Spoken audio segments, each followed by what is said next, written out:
Welcome to GRTV. Guest with GRTV కార్యక్రమానికి స్వాగతం, సుస్వాగతం.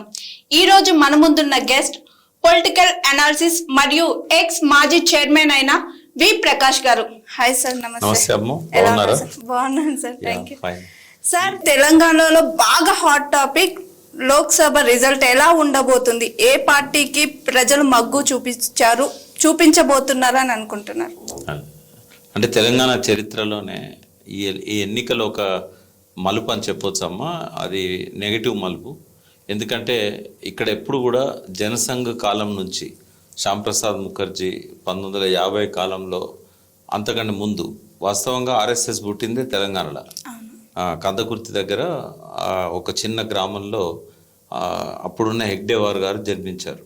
1925లో 100 సంవత్సరాలు పూర్తి చేసుకుంటున్నది ఆర్ఎస్ఎస్. దాని ఫౌండరే ఇక్కడ, ఆలోచన విధానమే గోదావరి తీరాన్ని ఇక్కడ జరిగింది. కానీ వాళ్ళ దురదృష్టం ఏమో కానీ ఈ 75 ఏళ్ళల్లో 100 ఏళ్ళు దాదాపుగా, ఇంకొక సంవత్సరం అయితే 100 ఏళ్ళల్లో ఎప్పుడు కూడా ఇక్కడ వేళ్ళు ఉనుకోలేదు ఆర్ఎస్ఎస్. ఉండేవాళ్ళు టౌన్లలో కానీ కొంత అర్బన్ ఏరియాస్లో కానీ వాళ్ళని ఫాలో అయ్యే వాళ్ళు ఉండేవాళ్ళు.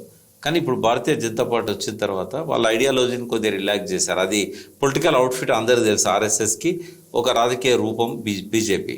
కానీ ఎప్పుడు కూడా వాళ్ళకు గ్రామీణ వాతావరణంలో అడుగు పెట్టడానికి అవకాశం దొరకలేదు. ఎందుకంటే ఇక్కడ విప్లవ పోరాటాల గడ్డ తెలంగాణ. నిజాంకు వ్యతిరేకంగా ఆనాటి సాయుధ పోరాటం కావచ్చు, భూస్వామ్య దోపిడీకి వ్యతిరేకంగా, ఆ తర్వాత వచ్చిన నక్సలైట్ మూవ్మెంట్ కావచ్చు, ఈ బాగా వామపక్ష భావాలు బాగా ఉన్న ఈ ప్రాంతాలు, ఈ గ్రామాలు ఆర్ఎస్ఎస్కు పెద్దగా కావాల్సినంత స్ట్రెంగ్త్ని ఇవ్వలేకపోయినాయి. ఉనికిలో ఉండేది ఆర్ఎస్ఎస్. కానీ ఎవరు ఉండేది? విశ్వ హిందూ పరిషత్లో కొంత భూస్వామ్య ప్రతినిధులు ఉండేవాళ్ళు, కాంగ్రెస్లో ఉండేవాళ్ళు ఎక్కువ ఉండేవాళ్ళు. అలా తర్వాత ఈ యూత్లో ఏబీవీపీ కొద్దిగా స్ట్రాంగ్ ఉండేది ఇక్కడ స్టూడెంట్ ఆర్గనైజేషన్స్లో. కానీ పొలిటికల్ అవుట్ఫిట్ ఏదైతే అంతకుముందు వాళ్ళు జనతా పార్టీలో ఉన్నప్పుడు కానీ, జనసంఘ్ పెట్టినప్పుడు కానీ కూడా వాళ్ళు ఆనాడు 69 ఉద్యమంలో తెలంగాణకు సపోర్ట్ చేయలేదు. కాబట్టి వేరియస్ రీజన్స్ వాళ్ళు ఉన్న ఉద్యమాలలో ఉపయోగించుకోలేదు. బట్ ఇప్పుడు ఏం చేశారంటే వాళ్ళ ఐడియాలజీని అమిత్ షా, మోడీ గారు రిలాక్స్ చేసి ఎవడు గోడ దుంపితే వాడిని తీసుకోవడము, పార్టీల ఫిరాయింపులను ఎంకరేజ్ చేయడము, అధికారమే పరమావధిగా మారిపోయింది. అది అంటే కేవలం సిద్ధాంతం ఉన్న పార్టీ అదొకటే ఉండే. తెలంగాణ నినాదంతో టీఆర్ఎస్ ఉండే. ఇక కాంగ్రెస్కి ఎన్నడూ సిద్ధాంతాల మీద కట్టుబడి ఉన్న పార్టీ కాదు అది. ఈ పార్టీ కూడా రిలాక్స్ చేసింది. ఎప్పుడైతే రిలాక్స్ చేసిందో టికెట్ రాని వాళ్ళందరూ అందులో పోవడం, గెలుస్తామనే నమ్మకం ఉన్న వాళ్ళు అందులో పోవడం, ఇట్లా జరిగింది. ఫైనల్గా ఇవాళ మలుపు ఎందుకన్నా అంటే మొట్టమొదటిసారిగా వాళ్ళు తెలంగాణలో మెజారిటీ సీట్లు, మెజారిటీ ప్రజల ఓట్లు సంపాదించుకోబోతున్నారు. ఇది నాలాంటి వాడికి అస్సలు మింగుడు పడని విషయం.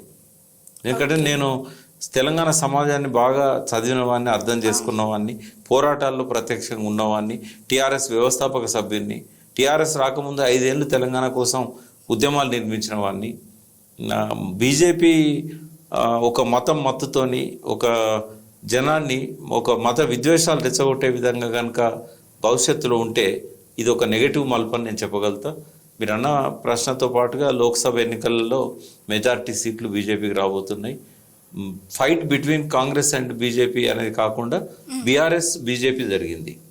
ఇది జరగడానికి ప్రధాన కారణం ఏంటంటే వాళ్ళ అండర్స్టాండింగ్ పెట్టుకున్నారా, లేకుంటే పరోక్షంగా ఒకరికొకరు సాయం చేసుకుంటున్నారో. కానీ అసెంబ్లీ ఎన్నికలనేమో బీజేపీ తన బలాన్ని తగ్గించుకున్నది. ఆ రోజు పోటీలో 30 స్థానాల్లో వాళ్ళు పోటీలో ఉండేవాళ్ళు. 30 స్థానాల్లో ఉంటే 10-15 గెలిచేవాళ్ళు. కానీ మోడీ ఏం చేశాడంటే 30 స్థానాల్లో ఉన్నట్టయితే ముఖాముఖి పోటీలు ఎక్కువ రావు, కాబట్టి ముఖాముఖి పోటీ ఉంటేనే కేసీఆర్ని కొట్టగలుగుతాం. కేసీఆర్ ఆయనకు థ్రెట్ అయ్యిండు. మహారాష్ట్ర పోయిండు, అక్కడ డిస్టర్బ్ చేసిండు. గిరిధర్ గోమంగ లాంటి వాళ్ళు వచ్చి పార్టీలో చేరారు. ఇట్లా ఆయన ఏం చేశాడంటే బలాన్ని తగ్గించుకోవడానికి బండి సంజయ్ని వెనక్కి లాగాడు. ఆటో ఇమ్యూన్ డిసీజ్ అని ఉంటుంది శరీరంలో. రోగ నిరోధక శక్తి ఏదైతే బ్యాక్టీరియాలతో, చెడు బ్యాక్టీరియాలతో ఫైట్ చేయాలనో ఆ రోగ నిరోధక శక్తే మనకు మన మీద ఫైట్ చేస్తుంది, మంచి ఆర్గన్స్ మీద ఫైట్ చేస్తుంది. అంటే ఆటో ఇమ్యూన్ డిసీజ్ అంటారు. ఇక్కడ కూడా అదే జరిగింది. ఆ బీజేపీకి ఆటో ఇమ్యూన్ లాగా బండి సంజయ్ని తగ్గించేసి కిషన్ రెడ్డి గారికి ఇచ్చారు. కిషన్ రెడ్డి వ్యక్తిగతంగా మంచోడు, కానీ is a mild politician. So దానివల్ల 2 లాభాలు జరిగినాయి మోడీకి. ఒకటి ఏంటంటే బండి సంజయ్ని కేసీఆరే దింపించాడు. ఎందుకంటే ఆయన ఎప్పుడు రోజు కేసీఆర్ మీదనే అటాక్ ఉండే, ముఖ్యమంత్రి కాబట్టి ఆయన మీదే చేస్తాడు. కావాలని మోడీతో కుమ్మక్కై దించాడు. కవితను అరెస్ట్ చేయలేదు అంటే బీజేపీకును కేసీఆర్కు ఇండైరెక్ట్గా సంబంధం ఉంది అని చెప్పి ఒక ప్రచారము. దానివల్ల ఏమైందంటే కాంగ్రెస్కి ఎడ్జ్ వచ్చింది. మోడీ కూడా తన బలాన్ని తగ్గించుకునేటప్పుడు కాంగ్రెస్ గెలవాలనుకున్నాడు. కాంగ్రెస్ తనకు రాజకీయ శత్రువు అయినా కూడా ఎదుగుతున్న కేసీఆర్ని ఇక్కడ ఆపకపోతే ఇంకో శత్రువును కొని తెచ్చుకుంటట్లయితుంది. మొత్తం భారతదేశంలో 35 మంది గెలిచినా కూడా అధికారం రాదు నాకు, కాబట్టి ఇక్కడ కొంచెం మనం తగ్గుదామని చెప్పి ఆయన ఎక్కడైతే ఆయన క్యాండిడేట్లను పెట్టిండో అక్కడే ప్రచారానికి పోయిండు. బలమైన క్యాండిడేట్స్ గెలుస్తారనుకున్న కాడ ప్రచారానికి పోయిండు. కాంగ్రెస్కు పరోక్షంగా ముఖాముఖి పోటీలు తీసుకురావడానికి పరోక్షంగా కారణమైండు. ముఖాముఖి పోటీలలో యాంటీ ఇన్కంబెన్స్ అనేది పోలరైజ్ అవుతుంది, దానివల్ల టీఆర్ఎస్ ఓడిపోయింది. సో అట్లా ఇప్పుడు ఏం చేశారు, బలంగా ఎక్కడైతే బీజేపీ క్యాండిడేట్స్ ఉన్నారో వాళ్ళను గెలిపించే బాధ్యత అది బహుశా రేవంత్ రెడ్డి గారి మీద పెట్టిండా లేకుంటే ఎందుకు అట్లా జరిగింది తెలియదు. ఒకటే ఎగ్జాంపుల్ చెప్తా. సికింద్రాబాద్ కాన్స్టిట్యున్సీలో వాళ్ళు కాంగ్రెస్లో బలమైన అభ్యర్థి బొంతు రామ్మోహన్. దానం నాగేందర్ నాకు వద్దన్నాడు, ఆయన నాకు ఎంపీ వద్దన్నాడు. బలవంతంగా ఈయనను ఎంపీ టికెట్ ఇస్తామని పార్టీలోకి పిలిచి ఎంపీ టికెట్ ఇవ్వలేదు, దానంకి ఇచ్చారు. దానం బొంతు రామ్మోహన్తో కంపేర్ చేస్తే ఒక వీక్ క్యాండిడేట్. ఎందుకంటే ఆయన ఖైరతాబాద్లో మాత్రమే బలం ఉంది, ఆయన మీద నెగిటివ్ ఆరోపణలు ఉన్నాయి. బొంతు మీద కూడా కొన్ని ఆరోపణలు ఉన్నాయి. కానీ బొంతు ఏంటంటే మేయర్గా ప్రతి కాన్స్టిట్యున్సీలో ప్రతి కార్పొరేషన్ డివిజన్లో ఆయనకు బలం ఉంది, ఆయనకు ఫాలోవర్స్ ఉన్నారు. మేయర్ ఉన్నప్పుడు చాలా పనులు చేశాడు. అయితే ఆయన టికెట్ ఇవ్వకపోవడం ఒక తప్పు అయితే ఆయన హైదరాబాద్కి ఇన్ఛార్జ్ పెట్టకుండా మహేశ్వరంలో ఇన్ఛార్జ్గా పెట్టారు.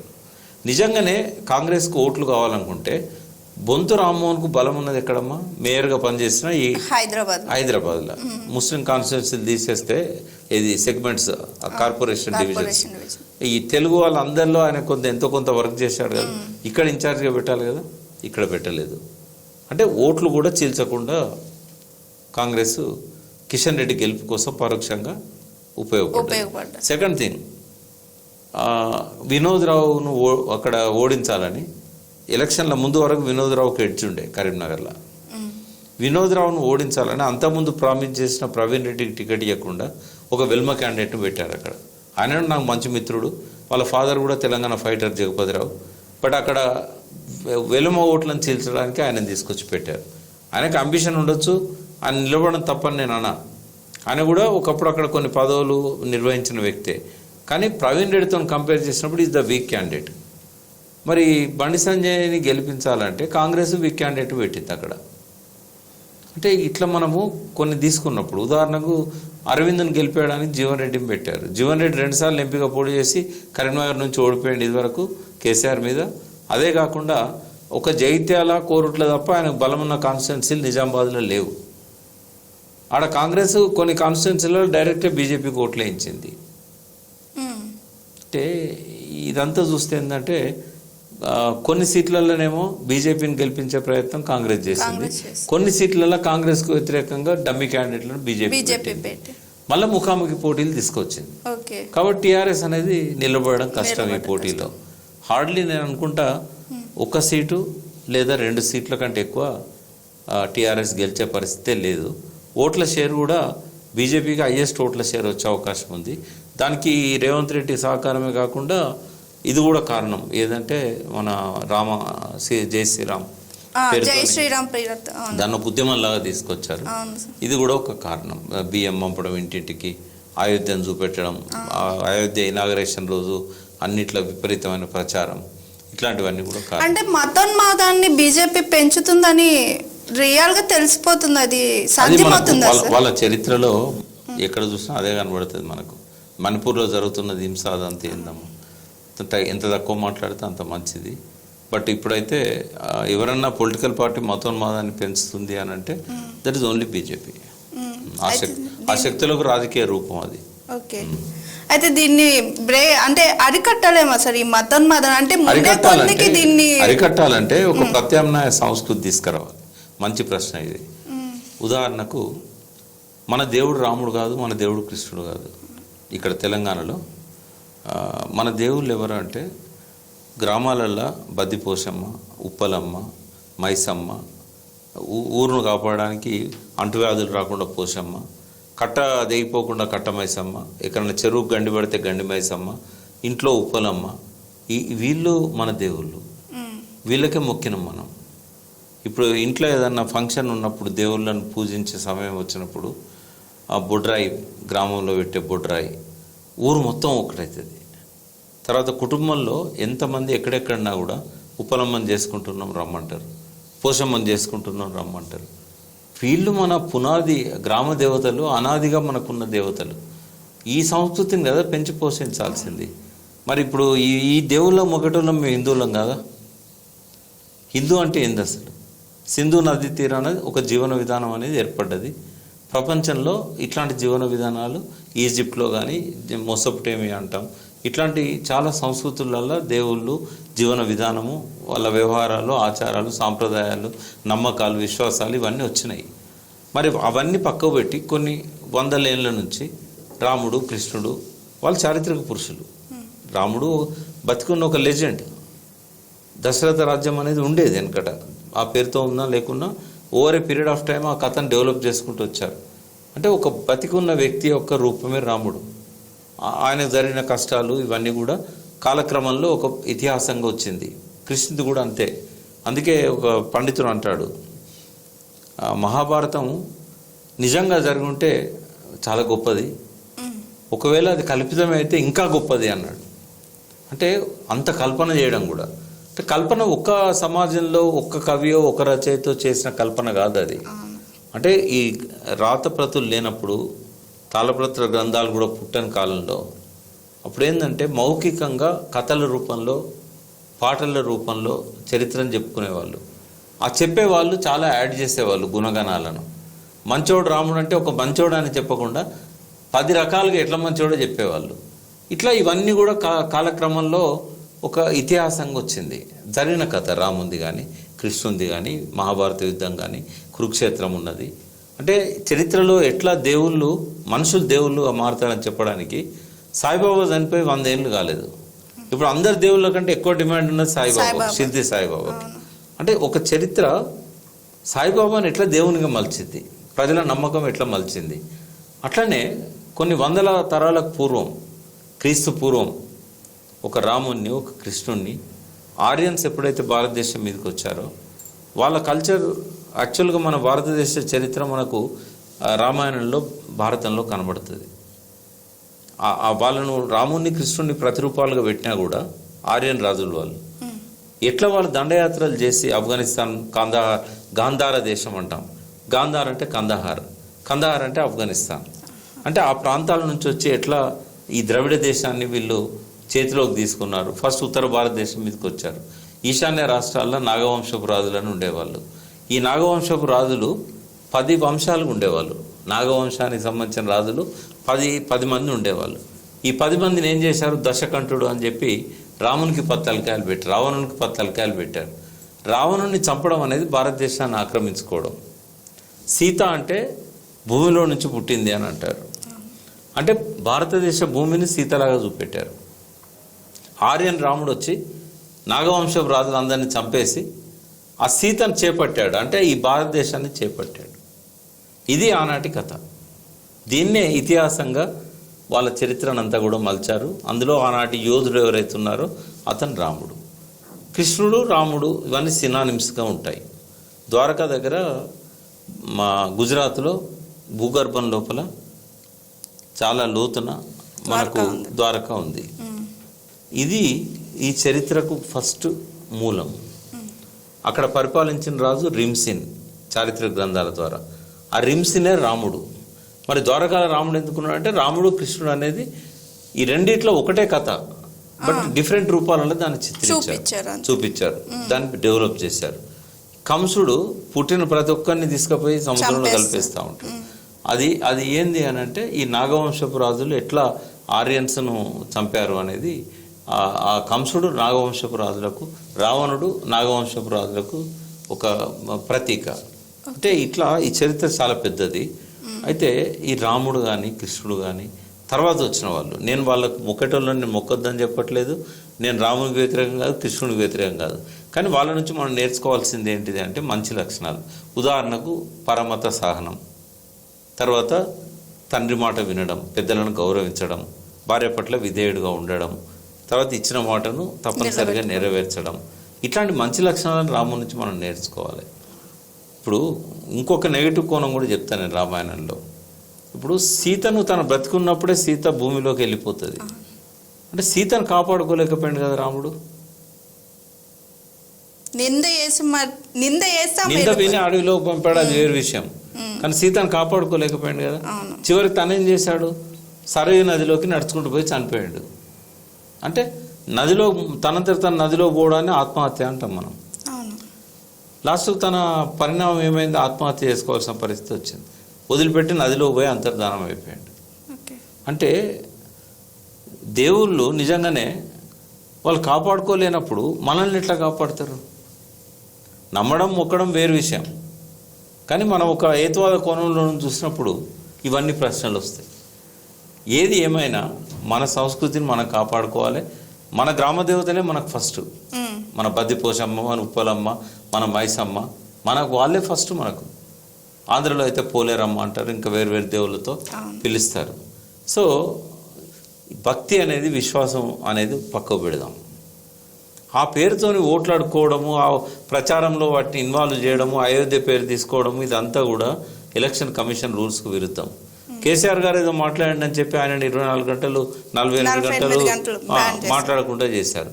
మరి మోడీ ప్రతి మీటింగ్లో అయోధ్య గురించి, రాముడి గురించి చెప్తా ఉన్నాడు కదా. మళ్ళీ ఇప్పుడు కొత్తగా ద్వారకా నగరాన్ని చూపించడం, ఇవన్నీ కూడా ఏంటంటే అధికారం చేతిలో ఉంది కదా అని అన్ని సంస్థలను, ఈడీ, సిబిఐ కాదు, ఎలక్షన్ కమిషన్ని, నేషనల్ డ్యామ్ సేఫ్టీ అథారిటీని అన్నింటి గుప్పిట్లో పెట్టుకొని పరిపాలన చేస్తున్నాడు మోడీ. ఓకే సార్, అసెంబ్లీ ఎన్నికలు కూడా అయిపోయినాయి. బీఆర్ఎస్ 39 స్థానాల్లో గెలిచింది, కాంగ్రెస్ ఏమో 63 స్థానాలు. అంటే 10 ఏళ్ళు పాలన బీఆర్ఎస్ చేస్తే 6 నెలలు కావస్తుంది కాంగ్రెస్ వచ్చి. అసలు 10 ఏళ్ళకి 6 నెలలకి మధ్యలో వ్యత్యాసం సార్. పాలన ఎలా ఉంది అంటే కేసీఆర్ పాలన బాగుంది లేదా ఇప్పుడు రేవంత్ రెడ్డి పాలన ఎలా ఉంది? అంటే రేవంత్ రెడ్డి పాలన గురించి చెప్పాలంటే ఇంకా కొంత వేచి ఉండాలి మనం. బట్ ఈ 6 నెలల్లో మనం చూస్తుంది ఏంటంటే ఆయన ఇచ్చిన హామీలను అమలు చేయడంలో చాలా ఇబ్బంది పడుతున్నాడు. అవన్నీ సాధ్యమే కావచ్చు ఆయనకు, but it takes long time. అయితే వాటర్ విషయంలో, సాగునీటి విషయంలో మాత్రం కొన్ని పొరపాట్లు చేశాడు ఆయన. ఒకవేళ మేడిగడ్డ రిపేర్ కోసమో లేకుంటే వచ్చే నీళ్ళను ఆపుకొని కేసీఆర్ చేసినట్టుగా లాస్ట్ 4 years లిఫ్ట్ చేసి ఈ పొలాలకు ఇచ్చినట్టయితే, చెరువులలో నింపినట్టయితే, వాగుళ్ళలో నింపినట్టయితే కొన్ని పంటలు రక్షించబడేవి. చాలామంది రైతులు పంటలు ఎండిపోయినాయని చెప్పి బాధపడుతూ ఉన్నారు. ఆ విషయంలో ఒకటి ఫెయిల్ అయ్యాడు తను. రెండవది ఏంటంటే కొత్తగా ఫైనాన్షియల్ రిసోర్సెస్ పెంచడం కోసం ఆయన దగ్గర ప్లాన్ లేదు. ఆయనకు అడ్వైజ్ ఇచ్చేవాళ్ళు లేరు. ఆయన ఎంతసేపు అప్పులను రీస్ట్రక్చరింగ్ చేయడం వరకే పరిమితం అవుతున్నాడు. అడ్వైజర్స్ కూడా రిజర్వ్ బ్యాంక్ మాజీ గవర్నర్ ఆయన కూడా పిలిచి కూర్చోబెట్టినప్పుడు కూడా అప్పులను ఎట్లా రీస్ట్రక్చరింగ్ చేయాలి, కానీ కొత్తగా ఇన్కమ్ ఎట్లా పెంచుకోవాలనే ప్లాన్ ఆయనకు లేదు. కేసీఆర్ గారు 59,000 కోట్ల ఉన్న రాష్ట్ర రెవెన్యూస్ని 1,51 కోట్ల నుంచి 2 లక్షల కోట్లకు పెంచగలిగారు. అది ఈయన చేయలేకపోయాడు. తర్వాత లాస్ట్ 6 months మనీ సర్క్యులేషన్ తక్కువైంది. అంటే మన దగ్గరికి ఇప్పుడు సపోజ్ మీకు సాలరీ ఇస్తారు, ఇక్కడ మీకు వచ్చే 20,000 రూపాయలు 30,000 రూపాయలను మీరు కనుక తీసుకపోతే దాచుకోవడానికి మీకు అవకాశం ఉండదు. తెల్లవారే మీరు సూపర్ మార్కెట్లో పోతారు, ఇంటికి కావాల్సిన అవసరాలు తీస్తారు, కరెంటు బిల్లు కడతారు, మెయింటెనెన్స్ కడతారు, ఇవన్నీ చేస్తారు. లాస్ట్ మీ దగ్గర 2,000 3,000 మిగులుతాయి కావచ్చు ఏమన్నా. అది కూడా మిగిలితే ఏం చేస్తారంటే 10 నెలలు మిగిలిందంతా కూడా గోల్డ్ షాప్ పోయి జ్యువెలరీ కొంటారు, లేకపోతే ఇంకోటి చేస్తారు. అంటే మనీ అనేది ఒక దగ్గర స్థిరంగా ఉంటుందా? ఇట్లా కనీసము 8 నుంచి 12 సార్లు ప్రతి సంవత్సరం అదే మనీ రొటేషన్ అవుతుంది. కేసీఆర్ది డబ్బు ఎందుకు పెరిగిందంటే, రెవెన్యూస్ ఎందుకు పెంచాడు, 59,000 కోట్ల నుంచి 2 లక్షల కోట్లకి ఎట్లా పోయిందంటే ఆయనే ప్రజల లోపల విపరీతంగా డబ్బు పంపిణీ చేశాడు. అంటే 200 పెన్షన్ను 2,000కు పెంచాడు. ఇట్లా రైతు బంధు కావచ్చు, ఇంకోటి కావచ్చు. అంటే దాదాపుగా ఒక 30,000 కోట్లు, 40,000 కోట్లు, 50,000 కోట్లు డైరెక్ట్గా ప్రజలకు ఇచ్చేసిండు ఆయన. అదేంటంటే 8 సార్లు 12 సార్లు తిరగడం వల్ల జిఎస్టీలు ఇవన్నీ ఇప్పుడు ఒక షావుకారికి మీరు కొంటారు, అతను జిఎస్టీ తీసుకుంటాడు, మళ్ళీ ఆయన ఇంకో కాడ నుంచి తీసుకొస్తాడు, అక్కడ జిఎస్టీ కట్టాల్సి వస్తుంది. ఇట్లా డిఫరెంట్ ప్లేస్లలో ఇట్లా వచ్చేది ఒక 20% ఉంటుంది ఈ ఆదాయం గవర్నమెంట్కి. అంటే 1,00,000 కోట్లు మనం మార్కెట్లోకి పంప్ చేసామంటే 20,000 కోట్లు మళ్ళీ మనకు అదనంగా మనకు కలిసి వస్తుంది ట్యాక్స్ రూపంలో. అంటే ఇటువంటి ఆలోచనలు ఆయనకు లేవు, చెప్పేవాళ్ళు లేరు. రేవంత్ రెడ్డి ఒక అంబిషన్ మనిషి, ఖచ్చితంగా నేను ఆయన గురించి విడిగా చెప్తాను నేను. But is not a bad chief minister, అది చెప్తున్నాను నేను. ఆయనకు ఒక ఎదిగే లక్షణం ఉంది, గ్రాస్పింగ్ పవర్ ఉన్నది, అద్భుతంగా ఆయన పరిపాలన చేయగలుగుతాడు, అనుమానమే లేదు మనకల్లా. ఆయన 5 ఏళ్ళు ఉంటాడో 10 ఏళ్ళు ఉంటుందో అని భవిష్యత్తు తెలుస్తుంది. But is not a bad chief minister. ఒక అంబిషన్ ఉన్నది, ప్రకృతి అంటే గౌరవం ఉంది, నేచర్ నమ్ముతాడు ఆయన. సో తాను నమ్ముకుంటాడు. సో ఆయన కాంగ్రెస్ ఎంతకాలం వస్తుంది, ఎమ్మెల్యేలు ఎంతకాలం ఆయన గౌరవిస్తారు అనేది డిఫరెంట్ సబ్జెక్ట్ అది. బట్ అడ్మినిస్ట్రేషన్లో మాత్రం కష్టపడుతున్నాడు, విషయాలు తెలుసుకుంటున్నాడు, కక్షపూరితంగా వివరించకుండా కొంత ఓపిక పడుతున్నాడు. లేకుంటే వెంటనే స్కామ్లు అని చెప్పి, కేసులు అని చెప్పి అరెస్టులు చేయడం ఇట్లాంటివి చేయట్లేదు. పరిపాలనను అర్థం చేసుకుంటున్నాడు. ఇంకా కొంత సమయం అవసరమైంది, ఎందుకంటే ఎన్నడూ మంత్రి కాని వ్యక్తి ముఖ్యమంత్రి అయింది ఒకటేసారి. కాబట్టి కొంచెం టైం పడుతుంది. ఇదివరకు కూడా మనం చంద్రశేఖర్ ప్రధానమంత్రి అయినప్పుడు చూసాం, మనం మోడీ ప్రధానమంత్రి నేరుగా కాకుండా ముఖ్యమంత్రి అయి వచ్చిండు. ఆయన ముఖ్యమంత్రిగా కూడా మొదటిసారి ముఖ్యమంత్రి, కానీ గుజరాత్ను అర్థం చేసుకోవడానికి టైం పట్టింది. బట్ టీఆర్ఎస్ పాలనలో చాలా వరకు ఏంటంటే ఆయన విజన్ ఇంప్లిమెంట్ చేయడానికి కేసీఆర్ గారికి 9.5 సంవత్సరాలు సఫిషియెంట్ టైం. చాలా వరకు సక్సెస్ అయ్యాడు. ఇరిగేషన్ సెక్టార్లో కానీ, అగ్రికల్చర్లో కానీ, పవర్ సెక్టార్లో కానీ, తర్వాత రూరల్ డెవలప్మెంట్లో కానీ, అర్బన్ డెవలప్మెంట్లో కానీ ఆయన మచ్చలేదు, ఆయన తప్పు పట్టడానికి లేదు. అంటే 57 ఏళ్ళ విధ్వంసం నుంచి ఈ సెక్టార్స్ అన్నింటినీ ఆయన అద్భుతంగా చేయగలిగాడు. అంటే ఓటమికి ఆ డెవలప్మెంట్కి సంబంధం లేదు. ఇక్కడ ప్రజలు ఎట్లా చూస్తారంటే, సిటీ ఎంత డెవలప్ అయితే నాకేమొచ్చింది, ఊరు ఎంత డెవలప్ అయితే నాకేమొచ్చింది, ఊర్లో చెత్త చెదరాన్ని లేకుండా చేశాడు, పరిశుభ్రతని చేశాడు, పల్లెపాట, తర్వాత వైకుంఠ ధామాలు కట్టాడు, నర్సరీలు ప్రతి ఊర్లో వచ్చినాయి, హరితహారాలు వచ్చినాయి, విపరీతమైన గ్రీనరీ పెరిగింది, 7% తెలంగాణ అంతా గ్రీనరీ పెరిగింది, పల్లెల్లో ఉన్న పరిశుభ్రతకు అవార్డ్స్ వచ్చినాయి, పట్టణాల్లో కూడా పరిశుభ్రత కోసం చాలా ప్రయత్నాలు చేశాడు, స్వచ్ఛ భారత్ దానిలో భాగంగా ఇక్కడ కూడా ఆ క్యాంపెయిన్ చేశాడు. ఇన్ని చేసిన తర్వాత కూడా ఆయన ఓటమి ఎందుకు అయిండు అంటే సంక్షేమం అనేది ప్రధానం. ఒక అవినీతి అనేది విశ్వవ్యాప్తంగా ఉంది. సరే వాళ్ళు డబ్బులు తింటున్నారు కదా, మనకెందుకు ఇస్తలేరు, మనకు ఓట్లప్పుడు ఇస్తేనేనా, మనకు ప్రతి నెల రావాలి కదా. జనం ఏం చూస్తుండంటే రేవంత్ రెడ్డి 4,000 ఇస్తానంటుండు, కేసీఆర్ 2,000 ఇస్తున్నాడు, రేవంత్ రెడ్డి ఇంట్లో మహిళలకు కూడా 2,500 ఇస్తానంటున్నాడు అని ఫ్రీ బస్ సౌకర్యం పెడుతున్నాడు. ఈ సంక్షేమం ఏదైతే నేరుగా ప్రజలకు కావాల్సిన బెనిఫిట్స్ ఏవైతే నేరుగా రేవంత్ రెడ్డి ఆఫర్ చేశాడో వాటి పట్ల కొంత ఆకర్షితులైనలు. కొంతమంది కేసీఆర్ వ్యక్తిగత ప్రవర్తన పట్ల వ్యతిరేకంగా విముఖంగా ఉన్నారు. ఆయన సెక్రటరియట్కే రాడు, ఆయన ఎవరిని కలవడు, ఉద్యమకారులను పక్కకు పెట్టిండు, ఇట్లాంటి విమర్శలు కొన్ని వచ్చినాయి. కేసీఆర్ని ఇన్నున్నా కూడా ఇష్టపడే వాళ్ళు ఎక్కువ సంఖ్యలో ఉన్నారు. బట్ ఇవన్నీ కూడా మ్యాటర్ అయింది. జస్ట్ ఒక 2% ఓట్ల తేడాతో ఓడిపోయారు, అది జరిగింది. బట్ ఇద్దరిలో కూడా చాలా మంచి ఉంది. రేవంత్ రెడ్డిని ఆయన ఫెయిల్యూరు సీఎం అని చెప్పడానికి సమయం అయితే ఇది కాదు, ఒక 2 years మనం చూసిన తర్వాత కానీ చెప్పగలుగుతాం. బట్ ప్లాన్స్ అయితే లేవు ఆయన దగ్గర. ఆయన మంచి అడ్వైజర్స్ పెట్టుకొని ఎట్లా ఎకానమీని ఇంకా పెంచుకోవాలి అనేది చెప్పుకోవాలి. మాలాంటి వాళ్ళకు కూడా సలహాలు ఇవ్వడానికి మేము ఉన్నాము, కానీ ఆయనకు ఆ వెసులుబాటు, ఆ సమయం దొరకాలి మాలాంటి వాళ్ళని పిలిచి కూర్చోబెట్టి మాట్లాడడానికి. ఎందుకంటే మాకు వేరే ఇంట్రెస్ట్లు ఉండవు, తెలంగాణ మా ఇంట్రెస్ట్. ఆయన ముఖ్యమంత్రి ఉన్నాడు కాబట్టి నెక్స్ట్ 4.5 years మేము చేయగలిగింది ఏంటంటే ఆయనకు సలహాలు ఇవ్వడమే. మీడియా ద్వారా నా పని నేను చేస్తాను. ఓకే, అయితే ఇప్పుడు కాళేశ్వరం ప్రాజెక్ట్ మీద కొంచెం రూమర్స్ వస్తున్నాయి సార్. అసలు కాళేశ్వరం ప్రాజెక్ట్ స్టార్ట్ అయిన తర్వాత సాగు ఎంత పెరిగింది, కాళేశ్వరం ప్రాజెక్ట్ డ్యామేజ్ ఎంతవరకు అయ్యిండొచ్చు సార్? మంచి ప్రశ్న అమ్మా. ఎందుకంటే కాళేశ్వరంలో సాగు క్యుములేటివ్గా చూడాలి మనం. అంటే ఫస్ట్ ఇయర్ ఏంటంటే ఇది 2019 జూన్ 21న దాని జాతికి అంకితం చేశారు. ఆ రోజు 3 చీఫ్ మినిస్టర్స్ వచ్చారు. ఫడ్నవీస్ వచ్చిండు, వైఎస్ జగన్మోహన్ రెడ్డి వచ్చాడు, కేసీఆర్ గారు వచ్చారు. 3 ఆధ్వర్యంలో ఆ ప్రాజెక్టును జాతికి అంకితం చేయడం జరిగింది. ఆ సంవత్సరము వేసంగి పంటలకు చాలా తక్కువ విస్తీర్ణానికే ఇచ్చారు. బట్ ప్రతి సంవత్సరం ఇచ్చింది క్యాలిక్యులేట్ చేస్తే కలిపినట్టయితే ఓసారి 5 లక్షల ఎకరాలు ఇవ్వచ్చు, ఓసారి 10 లక్షల ఎకరాలు ఇవ్వచ్చు. ఈ మొత్తం 4 సంవత్సరాలు ఇచ్చింది 60 లక్షల ఎకరాలు. 60 లక్షల ఎకరాలు అంటే చాలా పంట వచ్చినట్టే కదా. తర్వాత ఆయకట్టు పెరిగింది. ఇప్పుడు దానికి రిజల్ట్ ఏంది? ఆయకట్టు పెరిగిందని చెప్పడానికి వరి ధాన్యం దిగుమతులు ఎట్లా పెరిగినాయి అనేది క్రైటీరియా. ఎందుకంటే కొంటున్నారు, ప్రభుత్వం కొంటున్నది. ప్రభుత్వం కొంటున్న లెక్కలు చూస్తే 2014-19 మధ్యలో చాలా ఇరిగేషన్ పెరిగింది. ఉదాహరణ మహబూబ్నగర్ జిల్లా ఉంది. మహబూబ్నగర్ జిల్లాలో అదివరకు ఒక రాజోలి బండ కింద ఒక 30-40 వేల ఎకరాలు, దాని ఒరిజినల్గా 85 దాదాపు 85,000 ఎకరాలకు పంట, 87,500 ఎకరాలు దాని ఆయకట్టు. కనీసం 80,000 ఎకరాల కన్నా అది పంటలు ఇవ్వాలి. కానీ ఎన్నడూ 30-40 ఎకరాలకు ఇవ్వలేదు. తర్వాత జూరాల ప్రాజెక్టు అది 1,02,000 ఎకరాలకు ఇవ్వాలి. బట్ ఎన్నడూ 60,000 ఎకరాల కంటే ఇవ్వలేదు. ఆ 2 ప్రాజెక్టులు కలిపినా కూడా 1,00,000 ఎకరాల కంటే ఎక్కువ రాకపోయేది, చెరువులు ఇవన్నీ కలిపి కూడా. బట్ ఒకేసారి పెండింగ్ ప్రాజెక్టులన్నీ పూర్తి చేశారు ఒక 2 సంవత్సరాల్లో కేసీఆర్ గారు. నెట్టెంపాడు, భీమా, కల్వకుర్తి, కోయిల్ సాగరు. తర్వాత మిషన్ కాకతీయ ద్వారా చెరువులను పునరుద్ధరించారు.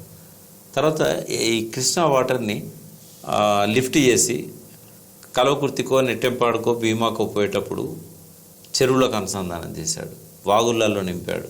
మొట్టమొదటిసారిగా వాగులు వారినాయి అక్కడ చాలా కాలం తర్వాత. వీటన్నిటి వల్ల ఉత్పత్తి పెరిగింది, వ్యవసాయం పెరిగింది, 2 పంటలకు నీళ్ళు వచ్చినాయి, వలసలు రివర్స్ అయినాయి. హైదరాబాద్లో రిక్షా దొక్కేటోళ్ళు, అడ్డ మీద కూలీ పనిచేసేటోళ్ళే కాకుండా వలస పోయిన పక్షులు కూడా తిరిగి వచ్చినాయి. సమ్మర్లో నిండిన చెరువులు ఎండాకాలం కూడా, మండు వేసవిలో కూడా అలుగు దుముకుతుంటే ఆ దృశ్యం చూడడానికి 2 కళ్ళు చాలవు. అటువంటి వాటి వల్ల 2019 నాటికే ప్రొడక్షన్ చాలా పెరిగింది. అప్పుడు ఎంత ఉండే 2014లో 45 లక్షల టన్నులు మనం వరి సేకరించే వాళ్ళం, ఎఫ్సిఐకి అమ్మేవాళ్ళం. 3 లక్షల టన్నులు పోయింది, అది 3 కోట్ల టన్నులు. 45 లక్షల నుంచి 3 కోట్ల టన్నులు, అంటే 6 రెట్లు పెరిగింది. ఎందుకు పెరిగింది అంటే కాళేశ్వరం నీళ్ళని కూడా మనం ఎత్తిపోసినాం, చెరువులకు ఇచ్చినాం. దాని కింద ప్రత్యక్షంగా ఆయకట్టు అనేది కొంచెమే ఉన్నా కూడా రేవంత్ రెడ్డి గారు అన్నట్టు 1,00,000 ఎకరాలే ఉండొచ్చు, లేదా 1,50,000 ఉండొచ్చు. ఆ లెక్కలు తప్పు కాబట్టి 2 లక్షల ఎకరాలు ఉండొచ్చు.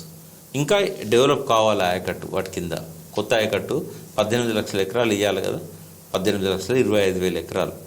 అది ఇంకా డెవలప్ చేయాలి. ఎందుకంటే ఏ ప్రాజెక్ట్ అయినా కట్టగానే ఆయకట్టు డెవలప్ కాదు, అదే లేట్ అవుతుంది. మనం ఇల్లు కట్టినప్పుడు పిల్లర్లు, స్లాబులు తొందరగా పడతాయి, ఇంటీరియర్స్కి మాత్రం చాలా టైం తీసుకుంటుంది. ఇది కూడా అటువంటిదే. గృహప్రవేశం చేయాలంటే అన్నీ అయినాకనే చేస్తాం కదా. సో అన్ని తూములు, తర్వాత డిస్ట్రిబ్యూటర్లు, కాలువలు, లిఫ్ట్ మిషన్లు ఇవన్నీ అయినాకనే దాని జనరేటర్, కరెంట్ సౌకర్యము, అప్పుడే పొలాలకు నీళ్ళు పోవడానికి పంట కాలువలు తీస్తాం. అట్లా డిలే అవుతున్నది అది. కానీ కేసీఆర్ గారు ఒక తెలివితో ఏం చేశారంటే నేరుగా దాన్ని ఈ నీళ్లు రాని ప్రాజెక్టులకు లింక్ చేశాడు. సింగూరు అంటే ఉదాహరణ నిజాం సాగర్, తర్వాత శ్రీరామ్ సాగర్, తర్వాత అప్పర్ మానేరు, ఇటువంటి వాటికి లింక్ చేసే వరకు వాటి కింద ఆయకట్టు ఆల్రెడీ డెవలప్ అయింది కదా. అలా పోయేగానే నీళ్ళు వచ్చినాయి. శ్రీరామ్ సాగర్ ఫేజ్ 2 అని ఉంది, ఎన్నడూ నీళ్ళు రాలేదు దానికి. మొట్టమొదటిసారి తుంగతుర్తి దాకా, నల్గొండ దాకా జిల్లాలో మారుమూల ప్రాంతం దాకా శ్రీరామ్ సాగర్ ఫేజ్ 2 నీళ్ళు తీసుకుపోయాడు. ఇవన్నీ కూడా చాలా గొప్ప పనులు. అయితే మేడిగడ్డ విషయంలో ఏం జరిగిందంటే కోవిడ్ సమయంలోనమ్మా, ఇది జూన్ 21, 2019, మార్చి 23, 2020, అంటే కరెక్ట్గా 7-8 నెలలకే మనకు కోవిడ్ వచ్చింది. ప్యానిక్ అయిన ఆఫీసర్లంతా, అక్కడ వాళ్ళకు కూడా కోవిడ్ వచ్చింది. సో ఆ 1 to 2 years కోవిడ్ దశ ఏదైతుందో, ఫస్ట్ ఫేజ్, సెకండ్ ఫేజ్ 2021, ఆ టైంలో సరిగ్గా పనులు జరగలేదు. దానివల్ల ఏమైందంటే అక్కడ ఈ షీట్ పైల్స్ అని నీళ్లు రాకుండా కన్స్ట్రక్షన్ టైంలో ఒక కాఫర్ డ్యామ్ కడతారు కదా, ఆ షీట్ ఫైల్స్ అనేటివి వదిలేసిండ్రు. కొట్టుకపోతాయిలే అనుకున్నారు వాళ్ళు, బట్ అవి కొట్టుకపోలే, చాలా వరకు అట్లే ఉండిపోయినాయి. వాటికి ఎప్పుడైతే ప్రవాహం వచ్చి గోదావరికి చాలా ఫ్లాష్ ఫ్లడ్స్ వస్తాయి, అక్కడ వాటికి తట్టుకొని ఫ్లడ్ ఎగురుతుంది, అది బాగా వరద. ఒకటి ఏదైనా అడ్డం పెడితే ఏమవుతుంది, జంప్ అయి కింద పడ్డప్పుడు చాలా బరువుతో పడుతుంది. పడప్పుడు ఏమవుతుంది, ఆడ ఇసుక కదిలిపోతుంది. ఇట్లా కదిలి ఏమైందంటే ఆ స్ట్రక్చర్ కిందికి వెళ్ళిపోయింది. స్ట్రక్చర్ కిందికి ఎప్పుడైతే పోయినాయో ఈ పియర్స్ కింద ఉన్న పునాది కదిలిపోయింది. ఇప్పుడు నాకు తెలిసినంత వరకు అయితే అది జరిగింది. అది మొన్న NDSA వాళ్ళు కూడా అదే చెప్పారు, అది ప్రధాన కారణం. అయితే వాళ్ళు ఏమంటారు, మేడిగడ్డ, అన్నారం, సుందిల్ల అన్ని ఒక్క తీర కట్టారు కాబట్టి ఏదక్కర రాదంటాను. అది కట్టడంలో లోపం లేదమ్మా. అది లోపం ఎక్కడ వచ్చిందంటే వీళ్ళు షీట్ పైల్స్ నాడు వదిలేశారు. వాళ్ళు ఎక్కడ వదిలేశారు? కొట్టుకపోకుండా మిగిలిపోయింది ఎక్కడ? 7th బ్లాక్ దగ్గరనే, ఎక్కడైతే డ్యామేజ్ అయిందో అక్కడనే. కాబట్టి ఫస్ట్ అక్కడ నుంచి కిందికి నీళ్లు పోయి అది డిస్టర్బ్ చేసినాయి. పక్కన ఎంత స్ప్రెడ్ అయిందో చూడాల్సిన అవసరం ఉంది. నిన్న దాన్ని రిపేర్ చేద్దామనుకొని కొంత గేట్లు ఎత్తాలనుకున్నప్పుడు కూడా మళ్ళీ కొంత క్రాక్స్ వచ్చినాయి. సో ఇది రిపేర్ చేయాలి. 7th బ్లాక్ ఒక్కటే రిపేర్ చేస్తే సరిపోద్దని ఇప్పటివరకు అనుకున్నాము. ఇంకేమన్నా పక్కకు కూడా ఎక్స్పాండ్ అయితే అది కూడా రిపేర్ చేయాలి. బట్ మేడిగడ్డ అనేది చాలా అవసరం తెలంగాణకి. ఎందుకు అవసరమో చెప్తాను. గోదావరిలో మనకు జూన్ నుంచి అక్టోబర్ దాకా వరదలు వస్తాయి. అంటే జూలై, ఆగస్టు, సెప్టెంబర్లో చాలా పెద్ద ఎత్తున వస్తాయి. జూన్లో కానీ లాస్ట్ మంత్ ఏదైతే నవంబర్ తక్కువ వస్తాయి. ఈ వరదలు వచ్చే సమయంలో మనము ఏ బ్యారేజ్ లేకుండానే కన్నెపల్లి పంప్ హౌస్ అని ఉంది కాళేశ్వరం ఊరు దగ్గర. మేడిగడ్డ ఏమో 17 కిలోమీటర్లకు దిగువన ఉంటుంది నదికి. మేడిగడ్డ దగ్గర వర్షాకాలం గేట్లు పెట్టరు, ఓపెన్ చేసి పెడతారు. ఎంత ఫ్లడ్ వచ్చినా పోతూనే ఉంటుంది. అక్కడ మనం ఆపుకొని లిఫ్ట్ చేయాల్సిన అవసరం లేదు. అంటే కన్నెపల్లి పంప్ హౌస్ కావాల్సిన నీళ్లు మనకు ఆడున్న 11 పంపులు లిఫ్ట్ చేసినా కూడా సరిపోని నీళ్లు ఉంటాయి నదిలో. ఫస్ట్ కన్నెపల్లి పంప్ హౌస్ నిండాకనే గోదావరి కిందికి పోతుంది రైట్ సైడ్. కాబట్టి వర్షాకాలంలో పంపింగ్ చేసుకోవడానికి మేడిగడ్డ ఉన్నా లేకున్నా అది వీలవుతుంది. ఓకే. అయితే వర్షాకాలంలో మనకున్న ఇబ్బంది ఏంటంటే దాదాపు అన్నిట్లో నీళ్లు ఉంటాయి, పుష్కలంగా ఉంటాయి. ఒక్కోసారి శ్రీరామ్ సాగర్ ప్రాజెక్టు వలుగు పడుతుంది 2 ఏళ్ళ 3 ఏళ్ళకి వస్తుంది. అట్నుంచే నీళ్ళు వస్తూ ఉంటాయి. మళ్ళీ మనం రివర్స్ పంపింగ్ ఎందుకు చేసుకుంటాం? మేడిగడ్డ ఇంపార్టెన్స్ ఏంటంటే నవంబర్ నుంచి వరదలు తగ్గుముఖం పట్టిన తర్వాత 2 పాయలుగా గోదావరిలో లెఫ్ట్కు రైట్కు నీళ్ళు వస్తూ ఉంటాయి. వాటికి అడ్డుకట్ట వేసి వాటిని కన్నెపల్లి పంప్ హౌస్కు మళ్ళించి అక్కడ నుంచి మనం లిఫ్ట్ చేసుకోవాలి. ఇప్పుడు మేడిగడ్డ బ్యారేజ్ ఉన్నప్పుడేమో గేట్లు వేస్తాం. ఏది అక్టోబర్ లాస్ట్లో వరద తగ్గినాక గేట్లు వేస్తాం. గేట్లు వేసినప్పుడు ఏమైందంటే హైట్ పెరుగుతుంది బాగా, ఓ 11 ఫీట్లు, ఆ 10 ఫీట్లు, 11, 16 ఫీట్ల దాకా పెట్టుకోవచ్చు మనం నీళ్ళు. 16 టీఎంసీలు అంటాం మనం. ఆ 16 టీఎంసీలలో 10 టీఎంసీలు, 11 టీఎంసీలు మనం నిల్వ చేసుకోవచ్చు. ఆ నిల్వ చేసుకున్నప్పుడు పంపింగ్ దగ్గర హెడ్ వస్తుంది, వచ్చినప్పుడు లిఫ్ట్ చేసుకోవచ్చు. మేడిగడ్డ ఉంటే ఆ అడ్వాంటేజ్ ఉంటుంది. మేడిగడ్డ లేకపోతే చిన్న కాపర్ డ్యామ్ కట్టుకోవాలి ఈ షీట్ ఫైల్స్తోని, 2 దిక్కులా కట్టాలి. కట్టి అట్నుంచి వచ్చే నీళ్లను ఇటు పక్కకు మలిపించాలి. లేదా మొత్తం బ్యారేజీ ఆ వెడల్పు ఎంత ఉన్నదో 1 కిలోమీటర్, 1.5 కిలోమీటర్. కన్నెపల్లి దగ్గర తక్కువ ఉంటుంది, కొంచెం నది ఇరుగ్గా ఉంటుంది. ఆడ నుంచి ఇటు వరకు ఈ కాపర్ డ్యామ్లతో కట్టుకొని అది వరద వస్తే కొట్టుకుపోతుంది. మళ్ళీ వరద వచ్చేదాకా మనం లిఫ్ట్ చేసుకోవాలి. అంటే మేడిగడ్డ లేకపోతే ఎవ్రీ ఇయర్ మళ్ళీ కట్టాలి, కట్టుకుంటూనే ఉండాలి. ప్రతిసారి మనకి ఏంటంటే ఒక 10 కోట్లు, 20 కోట్లు, ఇంకా కావాలంటే 50 కోట్ల దాకా ఖర్చు అవుతూ ఉంటుంది. దానికి బదులు ఏంటంటే మేడిగడ్డను మంచి రిపేర్ చేసుకోగలిగితే ఎల్ఎన్టీ కంపెనీ చేస్తూ ఉంటుంది. కాబట్టి అక్కడ లోపాలు ఉన్నాయి, పర్యవేక్షణ లోపాలు ఉన్నాయి, నిర్వహణ లోపాలు ఉన్నాయి, నిర్మాణ లోపాలు కూడా ఉండొచ్చు. ఉంటాయి. అదే డ్యామ్ సేఫ్టీ అథారిటీ వాళ్ళు నిపుణులను నియమిస్తున్నారు, వాళ్ళు చెప్తారు మనకి. బట్ రెండు రకాలుగా, ఒకటి విచారణ జరగాలి, తప్పు ఎవరో వాళ్ళని శిక్షించాలి. రెండవది ఏంటంటే రిపేర్ కూడా చేయాలి. కానీ పార్లమెంట్ ఎన్నికలను దృష్టిలో పెట్టుకొని కేసీఆర్ను టార్గెట్ చేసి రేవంత్ రెడ్డి గారు రిపేర్ను మొదలు పెట్టలేదు. దాన్ని అందరు తప్పు పెట్టారు. డ్యామ్ సేఫ్టీ తప్పు పట్టింది, పినాకి చంద్రఘోష్ న్యాయ విచారణ కమిటీ తప్పు పట్టింది. ఆయన రిపేర్లు మొదలుపెట్టి ఉంటే బాగుండేది. కేసీఆర్ మళ్ళీ సీఎం అయి ఉంటే వెంటనే మొదలుపెట్టి ఉండేవాడు. కేసీఆర్ కనుక ఆ డ్యామ్ ప్రాబ్లం వచ్చిన రోజు నెక్స్ట్ డేనే అక్కడ పోయి అంత పర్యవేక్షించి ఇదేం కాదు నేను రిపేర్ చేసిస్తాను 3 నెలల్లో ప్రజలకు ధైర్యం చెప్పి ఆ రోజు ఆయన ఒక హెలికాప్టర్ ట్రిప్ పెట్టుకొని ఉండుంటే కేసీఆర్ ఇవాళ సీఎం ఉండేవాడు. మేడిగడ్డ కూడా ఒక ప్రధాన కారణం ఆయన ఓటమికి. ఎందుకంటే అవినీతి ఏటీఎం అని చెప్పారు కదా కాళేశ్వరం, అయితే అవినీతికి ఒక సాక్ష్యం లాగా కనబడుతుంది. స్కామ్స్ కూడా జరిగాయని ఇప్పుడు కాంగ్రెస్ వాళ్ళు చూపిస్తున్నారు కదా సార్. నిజమే. స్కామ్స్ అంటే ఒకటమ్మా, స్కామ్స్ అంటే వాటిని నేను స్కామ్స్ అనను. ఇప్పుడు ఏమైందంటే మొత్తం ప్రపంచంలోనే ఏ రాజకీయ పార్టీ అయినా ఆ పార్టీ మనుగడ నిధులు అవసరం. ఆ నిధుల కోసం కొన్ని చేస్తుంటారు, వాళ్ళతోని ఫండ్స్ తీసుకుంటారు. ఇప్పుడు మీకు ఇది ఈ పార్టీ అకౌంట్స్లోకి డబ్బులు వచ్చినాయి కదా, అది ఏమన్నారు దాన్ని ఈ మెగా కంపెనీ కానీ ఇంకో కంపెనీ కానీ పార్టీయే డైరెక్ట్ బాండ్స్ అమ్మింది కదా, దాన్ని సుప్రీంకోర్టు తప్పుపట్టింది కదా. బీజేపీ కూడా చాలా 1300 కోట్లు, ఎక్కువ, చాలా ఎక్కువ, 1000 కోట్లే. అట్లే కేసీఆర్ కూడా 1300 కోట్లు తెచ్చుకున్నాడు ఆ బాండ్స్ రూపంలో. అంటే ఇవన్నీ స్కామ్ల కిందనే వస్తాయి, ఇదంతా అవినీతి కిందనే వస్తుంది. వాడికి ఏదో బెనిఫిట్ చూపెట్టకపోతే వాడు ఎందుకు ఇస్తాడు పార్టీ బాండ్స్? నాకు తెలిసి భారతదేశంలో ఏ పార్టీ ఏ వ్యక్తి కూడా అవినీతికి అతీతుడు కాదు. ఎవరైనా వ్యక్తిగతంగా మినిస్టర్స్, ఎమ్మెల్యేలు ఒక నిబద్ధతతోని నేను కరప్షన్ చేయను అని చెప్పి వాళ్ళకు వాళ్ళు అట్లా ఒక నిబద్ధతతో ఉంటే వ్యక్తులుగా ఉండగలుగుతారు. కానీ పార్టీలను నడపడం అనేది సాధ్యం కాదు. అవినీతి అనేది భాగమైపోయింది రాజకీయాల్లో. అది ప్రజలు కూడా దాన్ని పెద్దగా బూచిలాగా చూడట్లేదు. 1-10 సార్లు అయితే ఈ మేడిగడ్డ డ్యామేజ్ అయినప్పుడు అది మ్యాటర్ అయింది కొంచెం. అంటే కేసీఆర్ గారు ఓటమికి ప్రధాన కారణాలు ఒక 10 తీసుకుంటే మేడిగడ్డ ఒకటి. ఇంకోటి ధైర్యం చెప్పలేదు ప్రజలకు.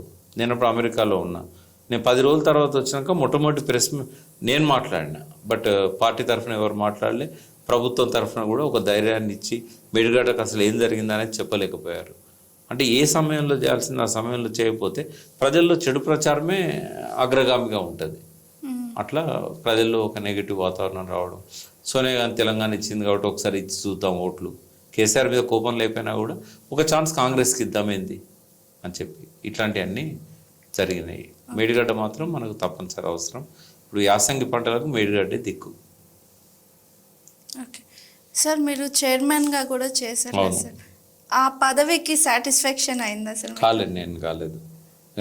నాకు బడ్జెట్ ఇవ్వలేదు.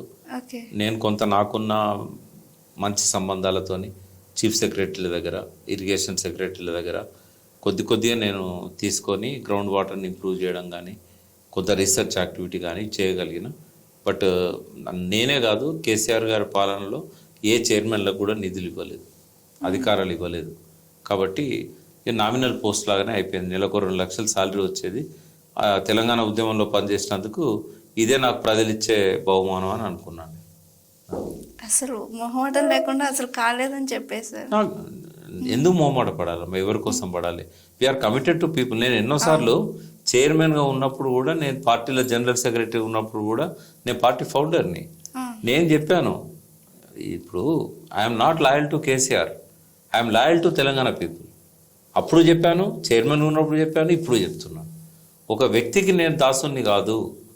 తెలంగాణ కోసం అన్నీ వదిలిపెట్టి వచ్చాం. నేను అడ్వకేట్ గుంటిని, నేను అన్ని సాక్రిఫైస్ చేసి తెలంగాణ కోసం వచ్చినా కానీ ఒక నాయకుడిని గద్దెనెక్కించడానికో ఇంకో నాయకుడిని గద్దెదించడానికో రాలే కదా.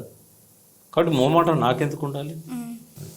తెలంగాణ ఉద్యమంలో చాలా కీలక పాత్ర అయితే మీదే సార్, కేసీఆర్ గారితో. ఎలా అనిపించింది సార్ ఉద్యమం చేసి తెలంగాణను మీరు తీసుకొచ్చి ఇంత, అసలు మీరు అనుకున్న తెలంగాణ రెండు ఉన్నాయమ్మా. ఒకటేమో కేసీఆర్ మంచి నాయకుడు, ఒక ప్యాషన్ ఉండి 24 గంటలు ఒకే అంశం మీద ఆలోచించి 2001 నుంచి, అంటే ఆయనతో నాకు 2000 సెప్టెంబర్ నుంచి సంబంధం. ఆయన పార్టీ కోసం 2000 నుంచి పార్టీ పెట్టడానికి వ్యవస్థాపక సభ్యులు అంటాం కదా, అంటే ఇనిషియల్ డిస్కషన్స్. ఆయన వెనక్కి పోతున్నప్పుడల్లా ఆయన ముందుకు లాగి ఆయన టీడీపీ నుంచి రిజైన్ చేయించడంలో ఆయనకు కొన్ని రకాల రాజకీయ చైతన్యాన్ని ఇవ్వడం, ఇదంతా నేను, జయశంకర్ గారు, అట్లాగే పార్టీ నిర్మాణం చేయడంలో మత్స్యనాచారి గారు, బోయినపల్లి హనుమంతరావు గారు అని కేసీఆర్ గారికి అన్న అవుతారు, కజిన్ ఆయనే. అప్పుడు నిమ్మ నరసింహారెడ్డి గారు ఉండేవారు. 1 ఇయర్లో ఆయన గుండెపోటుతో చనిపోయాడు. ఇట్లా తర్వాత మధ్యలో దేశించిన మల్లయ్య గారు, నరసింహారెడ్డి గారు, నాయన నరసింహారెడ్డి గారు, తర్వాత నిరంజన్ రెడ్డి గారు, జగదీష్ రెడ్డి గారు, వినోద్ గారు, ఇట్లా చాలామంది ఆ పార్టీ నిర్మాణంలో మేము కీలక పాత్ర వహించాం. పార్టీ పెట్టిన తర్వాత ఇనిషియల్ స్టేజ్లోనే కొంతమంది సిట్టింగ్ ఎమ్మెల్యేలు, రవీంద్రనాథ్ రెడ్డి గారు అని బీజేపీ నుంచి వచ్చాడు. అట్లాగే ఎంపీ నరేంద్ర గారు తన సాధన సమితిని విలీనం చేశాడు. అట్లాగే పాపారావు గారు అందరికంటే ముందు వచ్చి కరీంనగర్ మీటింగ్ రోజే, సింహగర్జన రోజు అక్కడ ఉన్నాడు ఆయన. అంటే ఎంతోమంది కష్టపడితే తెలంగాణ రాష్ట్ర సమితి ఒక నిర్మాణ రూపం దాల్చింది. కానీ ఫస్ట్ ఉన్న 5-6 ఊర్లో నేనున్నా, అది నాకు గర్వకారణం. కేసీఆర్ గారికి పార్టీ పెట్టడానికి కొన్ని సందేహాలు ఉంటే అందులో కొన్ని ఇంపార్టెంట్ సందేహాలను తీర్చాను నేను. అంతకుముందు నేను ఒక 5 ఏళ్ళ నుంచి ఉద్యమంలో ఉన్నా కాబట్టి తర్వాత తెలంగాణ రాష్ట్రం రాకముందే ఇరిగేషన్లో ఎట్లా అన్యాయం జరిగిందనేది అనేక వ్యాసాలు రాశాను నేను. ఆ రైతుల ఆత్మహత్యలు ఆపాలంటే తెలంగాణ తప్ప వేరే దారి లేదని చెప్పాను. కొలుచెరువుల వ్యవస్థ యొక్క విశ్వరూపాన్ని నేను కేసీఆర్ గారికి చూపెట్టాను. తర్వాత కుంటల్ చెరువులు ఇవన్నీ గ్రామీణ ఆర్థిక వ్యవస్థకు ఒక మూలం అని చెప్పాను. అని సిద్దిపేట బై ఎలక్షన్ వచ్చింది కదా, వచ్చిన తర్వాత ఒక ప్రిపరేటరీ మీటింగ్ పెట్టాం. కేసీఆర్ని మళ్ళీ గెలిపించుకోవాలి కదా, అంతకుముందు టీడీపీ నుంచి గెలిచి రిజైన్ చేశాడు. అప్పుడు నాకు మైక్ దొరికింది, మాట్లాడే అవకాశం దొరికింది.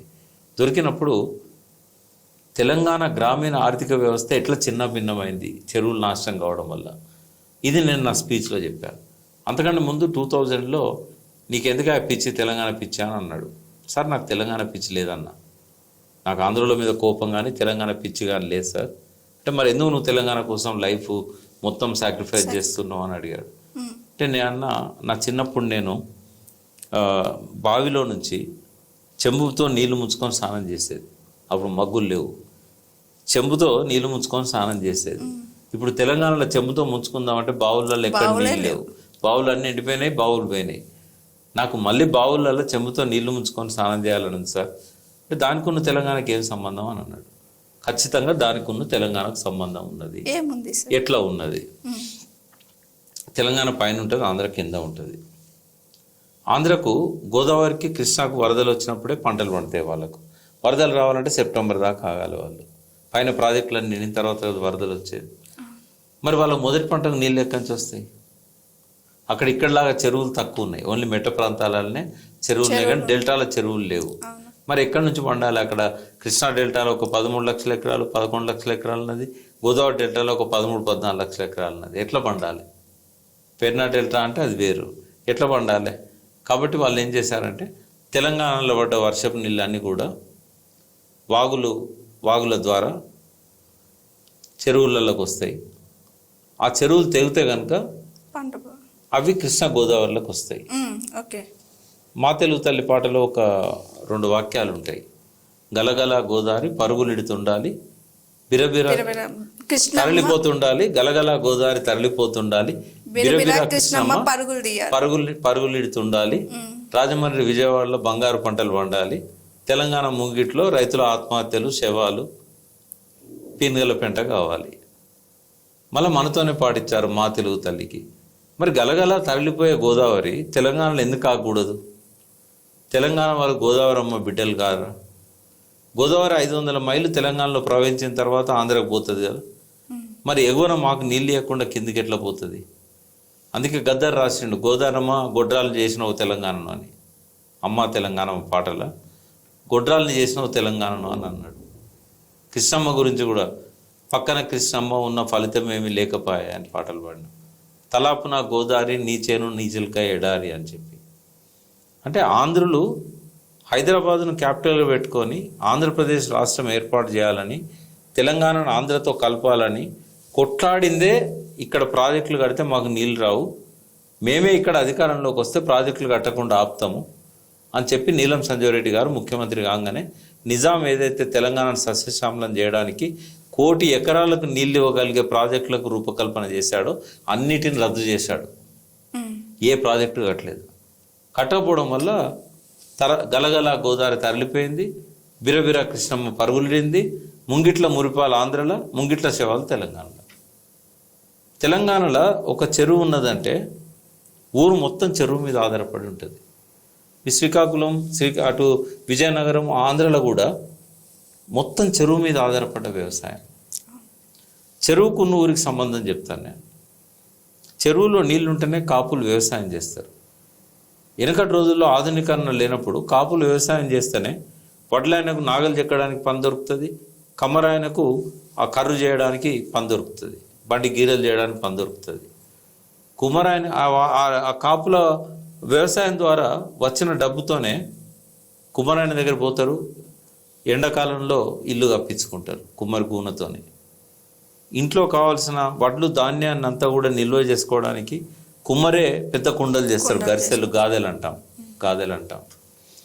ఆ కుమ్మరే ఇంటి ముందుకు ఎవరైనా బంధువు వస్తే ఆ పెద్ద పెద్ద గంగాలు అంటే ఇత్తడితో చేసేవాళ్ళు. బట్ ఇవి మా కుడితి నింపి మనం కూసాలు అంటారు, వాటిని ఏమంటారో ఇక్కడ కుండలు అంటారు, కుండలు లాంటి పెద్దవి కూసాలు అంటాం, మేమైతే కూసాలు. తెలంగాణలో నేను ఈ తెలంగాణ భాష లేదు కాబట్టి మర్చిపోయినా. తొట్టి, నీళ్ళ తొట్టి. ఆ నీళ్ళ తొట్టి పశువులు నీళ్ళు కుడి తాగాలన్న, కుడిది అంటే వాళ్ళకి దానికి కావాల్సిన లిక్విడ్ మేత. అట్లాగే ఇంటికి ఎవరైనా వస్తే కాళ్ళు కడుక్కోవడానికి నీళ్లు ప్రతి ఇంట్లో ఉండేదమ్మా. ఇది కుమ్మరి కుండతో చేసిందే, మట్టితో చేసింది. ఇట్లాంటివన్నీ చేయించుకునేవాళ్ళు. చెరువుల్లో నీళ్లతో వ్యవసాయం చేస్తేనే ఆ మిగిలిన డబ్బుతో పద్మశాల దగ్గర పోయి, చాలా అయినట్టం మేము శాలల దగ్గర పోయి దోతులు, రవికెలు, చీరలు, గుడ్డలు కొనుక్కునేటోళ్ళు. మీరాయన దగ్గర పోయి ఆ బట్టలు కుట్టించుకునేటోళ్ళు. చెరువులో నీళ్ళు ఉంటేనే చుట్టుపక్కల పచ్చదనం ఉంటుంది, కంచెలు వస్తాయి, కంచెలలో గడ్డి మొలుస్తుంది. ఆ గడ్డి తిని మేకలు, గొర్రెలు, ఈ ఆవులు, బర్రెలు ఇవి పాలిస్తాయి, అవి కోతకు పోతాయి. అంటే గొల్ల కుర్మలకు ఆదాయం ఉంటుంది. చెరువుల్లో నీళ్ళు ఉంటేనే ఆ నీళ్లు తాడి చెట్టు కూటలుగా మారుతాయి, ఈత చెట్ల కూటలుగా మారుతాయి. ఆ కళ్ళు వస్తుంది. ఆ కళ్ళు చాలా మంచిది. ఇప్పుడు దొరికే ఫారెన్ లిక్కర్, చీప్ లిక్కర్ కంటే ఆ కళ్ళు తాగితే ఆరోగ్యం బాగుంటుంది. గౌడ్లకు అదొక పెద్ద వృత్తి, ఏకైక వృత్తి. అంటే ఆ డబ్బులతోనే కాపులు వ్యవసాయం చేసి మిగిలిన డబ్బులతోని అవసరమైన దగ్గర పోయి, గోల్డ్ స్మిత్ దగ్గర పోయి నగలు చేయించుకుంటారు. అంటే విశ్వకర్మలైనా సమస్త కులాలైనా ఊర్లో రైతులు పచ్చగా ఉంటేనే చాకలికి పని దొరుకుతుంది. బట్టలు తీసుకుపోయి దోబిఘాట్ లాంటిది కాలువ దగ్గర పోయి బట్టలు ఉతుకుతాడు. ఒకవేళ నీళ్లు లేవు, వ్యవసాయం లేదు, అందరు వలసపోతారు. అట్లాగే మంగళాయన దగ్గర పోయి గడ్డం గిక్కుంటాడు, సౌరం చేయించుకుంటాడు. అంటే గ్రామీణ సమస్త వృత్తులు కూడా ప్రత్యక్షంగా పరోక్షంగా చెరువు మీద ఆధారపడి ఉంటాయి. సమైక్య రాష్ట్రం రాగానే పుట్ట మీద దన్నారు, ఆ చెరువుల్లోకి నీళ్ళు రాకుండా చేశారు. ఎట్లా చేశారు? ఒక్క వర్షానికే పెద్ద చెరువు నిండుతుంది. నిండిన తర్వాత ఆ వాగులో నుంచి కిందికి పోతాయి, దాని నుంచి ఇంకా పెద్ద చెరువులోకి పోతాయి, ఆ తర్వాత ఇంకా పెద్ద చెరువులోకి పోతాయి, ఆ లాస్ట్కి ఏంటంటే నదిలోకి పోతాయి. అయితే తెలంగాణలో ఎట్లయిపోయిందంటే ఒక వర్షం పడితే 100 చెరువులకు గండి, రాత్రి 100 చెరువులు దిగేది. ఎందుకంటే వాటి సరిగా రిపేర్ చేసేవాళ్ళు కాదు.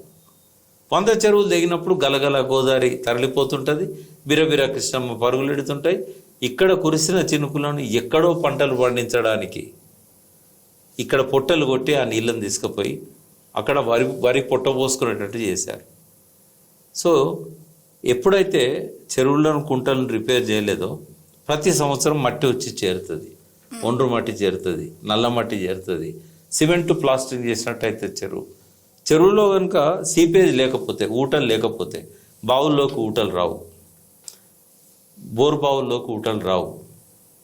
అందుకే ఏం చేసిండ్రు, కుంటల చెరువులను ప్రభుత్వం కాపాడతలేదు కాబట్టి బావులు తవ్వుకున్నారు.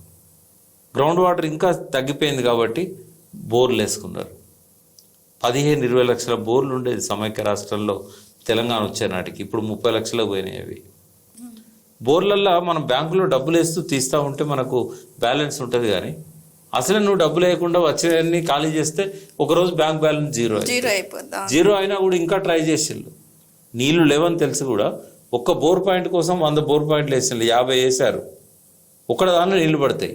ఆ 50కి మన పొలాలను అమ్ముకోవాల్సి వచ్చింది. ఒక పాయింట్ వేయాలంటే 10,000 నుంచి 20,000 ఖర్చు అయ్యేది ఆ రోజుల్లో. లాస్ట్గా అప్పులు తీర్చలేక, ఆ పడ్డ నీళ్ళు కూడా పంట పూర్తిగా చేతికొచ్చేదాకా వెళ్ళక, పెట్టుబడి తీరక 35,000 మంది రైతులు సమైక్య రాష్ట్రంలో ఆత్మహత్యలు చేసుకున్నారు. అది మమ్మల్ని కదిలించి తెలంగాణ వైపు లాగింది. ఈ కథ అంతా నేను కేసీఆర్ గారు చెప్పాను. గ్రామీణ ఆర్థిక వ్యవస్థ మొత్తం నాశనం అయిపోవడానికి ఆంధ్ర పాలనే కారణం. మన వాళ్ళు ముఖ్యమంత్రి ఉంటేనే మనం ఇవి చేసుకోగలుగుతాం.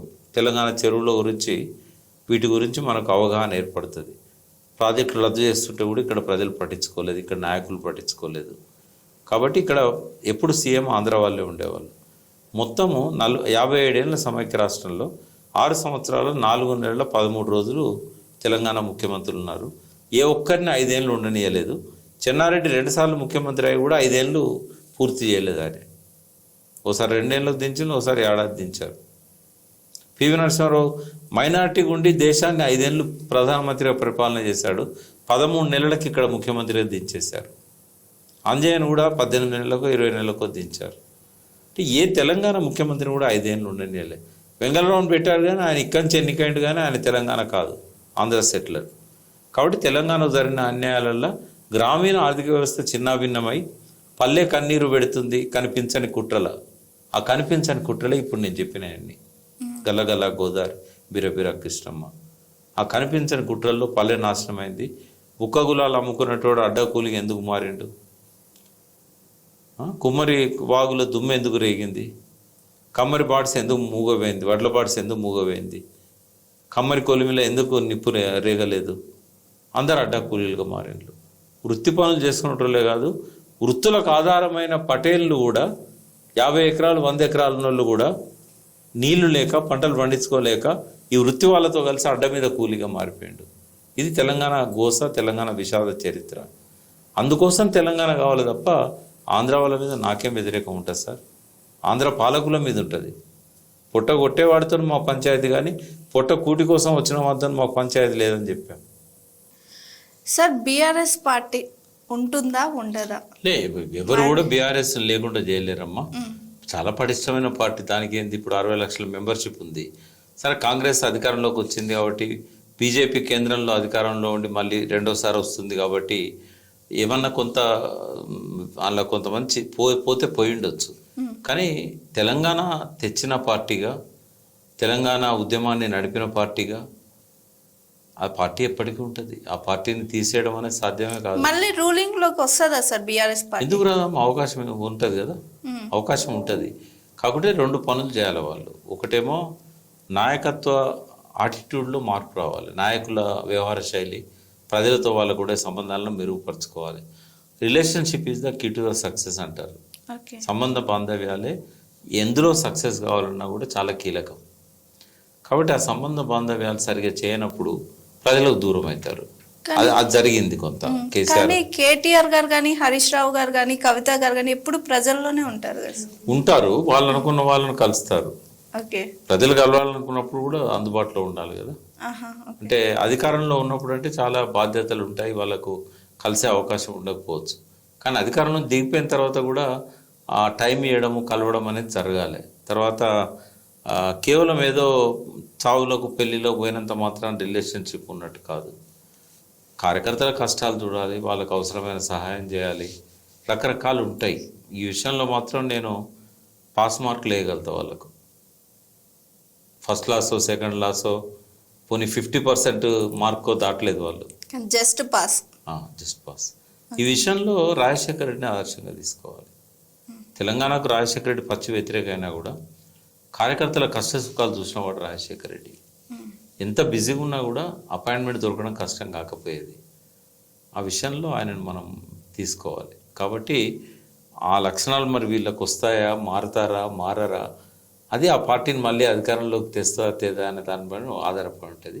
అది ఒక్కటే కాదు, దాని పర్సంటేజ్ ఓన్లీ 5% కావచ్చు.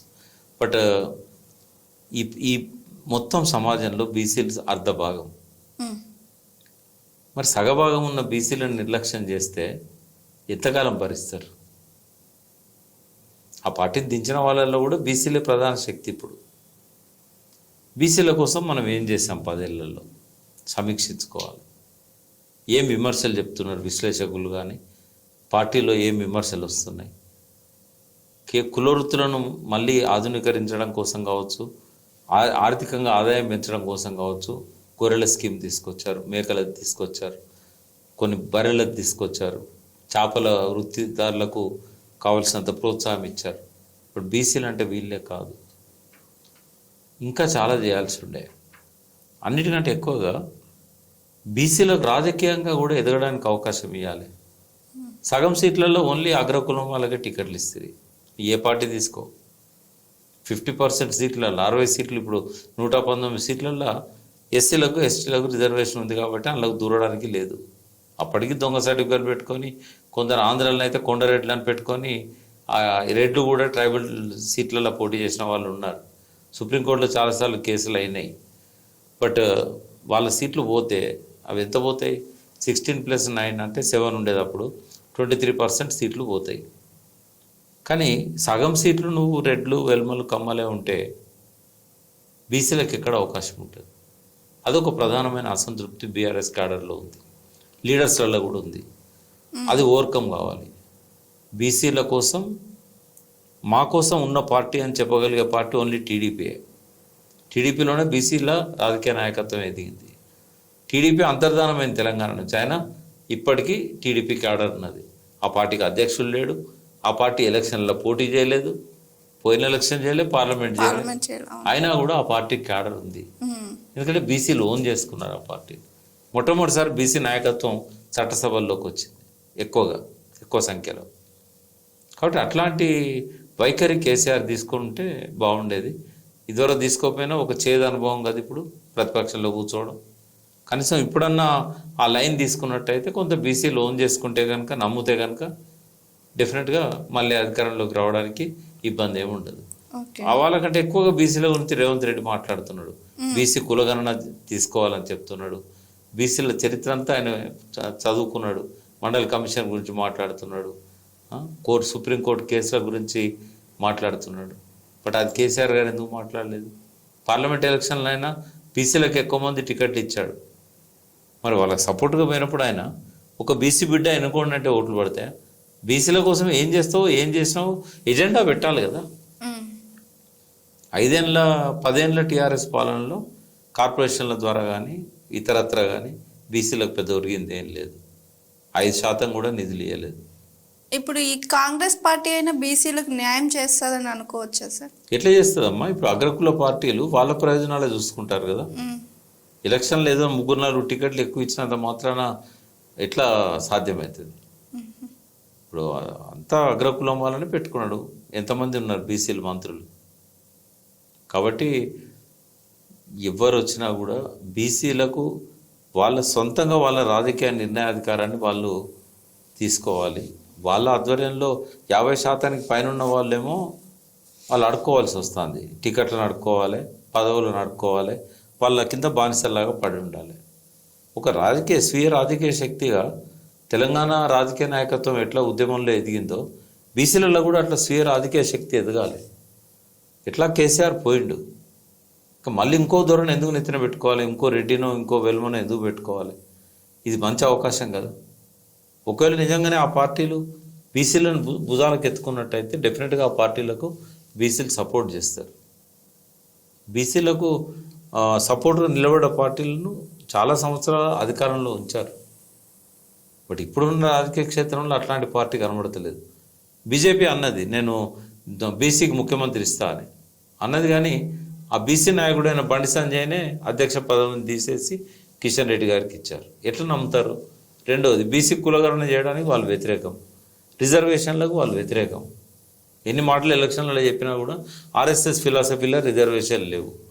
బీజేపీలో ఎక్కువ అగ్రకులం వాళ్ళు ఉంటారు, అగ్రవర్ణాల వాళ్ళు ఉంటారు, బ్రాహ్మణ ఆధిపత్యం ఉండే పార్టీ. మోడీ బీసీ అయినా కూడా మోడీకి ఏమో అక్కడ పెత్తనం ఉండదు, ఆర్ఎస్ఎస్ఏ మొత్తం నడిపేది.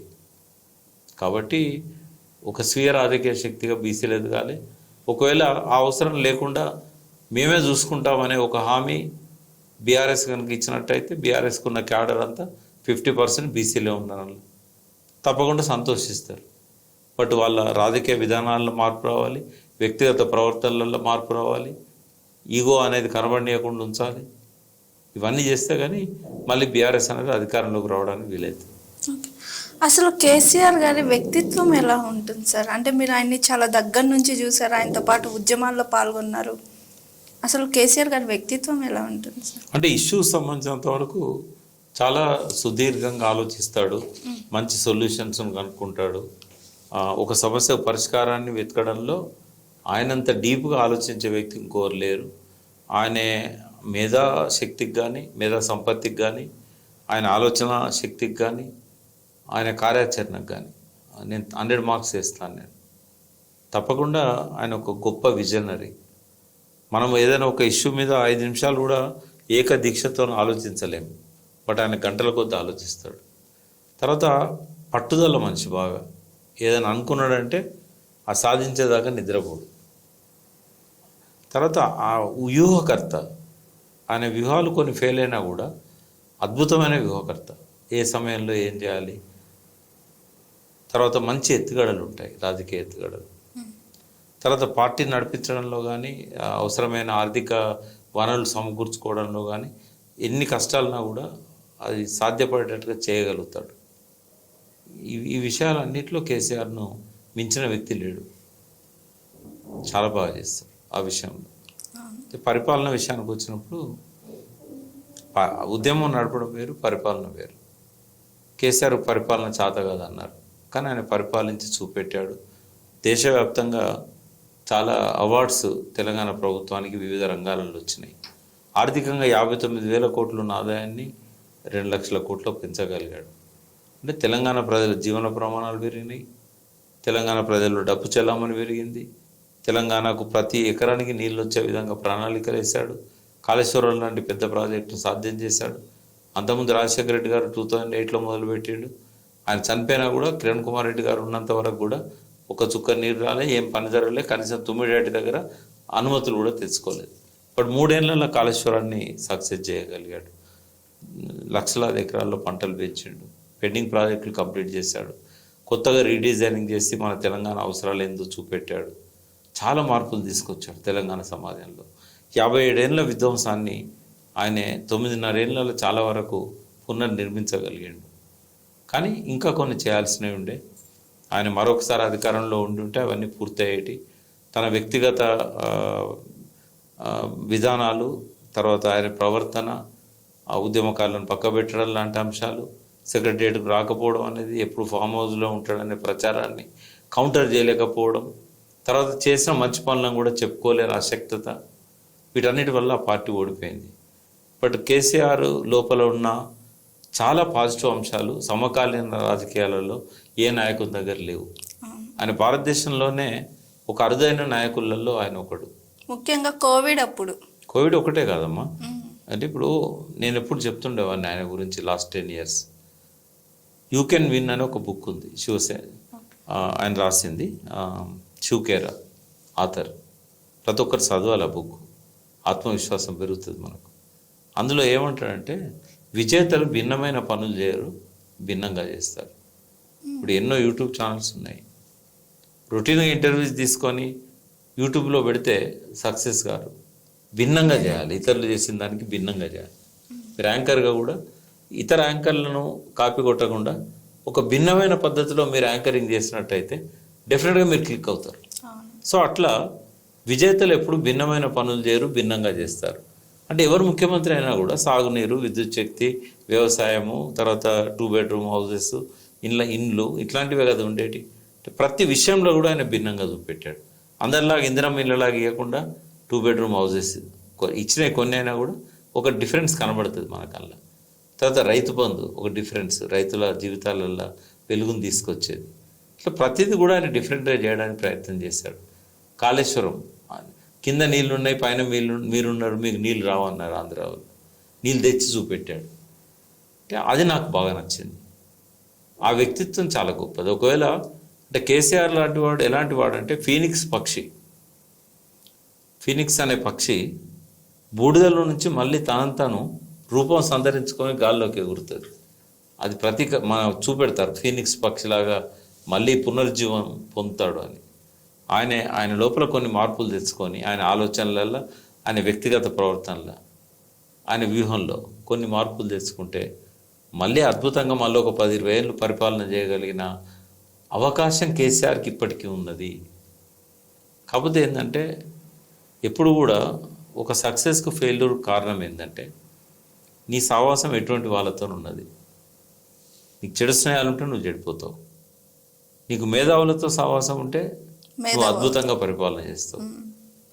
ఆయన మొదటి టర్మ్కు సెకండ్ టర్మ్ తర్వాత తేడా ఏంటంటే ఒక ఆలోచనలు ఇవ్వగలిగే ఒక మంచి మేధావులు ఆయన చుట్టూ ఉండేవాళ్ళు. అది అధికారులే కావచ్చు, రిటైర్డ్ వాళ్ళే కావచ్చు, మా జయశంకర్ లాంటి వైస్ ఛాన్సలరే కావచ్చు, తెలంగాణ సిద్ధాంతకర్తలు, ఇట్లా ఒక ఉద్యమ కాలంలో కానీ మొదటి టర్మ్లో కానీ కొంత ఆయనకు ఈ ఆలోచనలు ఇచ్చేవాళ్ళు ఉండేవాళ్ళు.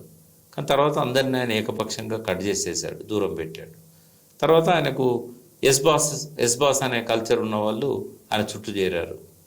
దానివల్ల ఆయన ఎక్కువగా మంచి నిర్ణయాలు తీసుకోలేకపోయాడని నేను అనుకుంటున్నా. ఇప్పుడు తనకు కూడా ఒకసారి రెండోసారి అధికారంలోకి ఎక్కువ మెజార్టీతో వచ్చాడు కదా. మొదలు 64 సీట్లు వస్తే తర్వాత 88 వచ్చినాయి. అన్ని పార్టీల వాళ్ళు కూడా ఇలా చేరారు. దానివల్ల ఏమైందంటే కొంచెం అహంభావం అనేది పెరిగింది. ఇవన్నీ కూడా వాళ్ళ ఆయన పతనానికి కారణమైనవి.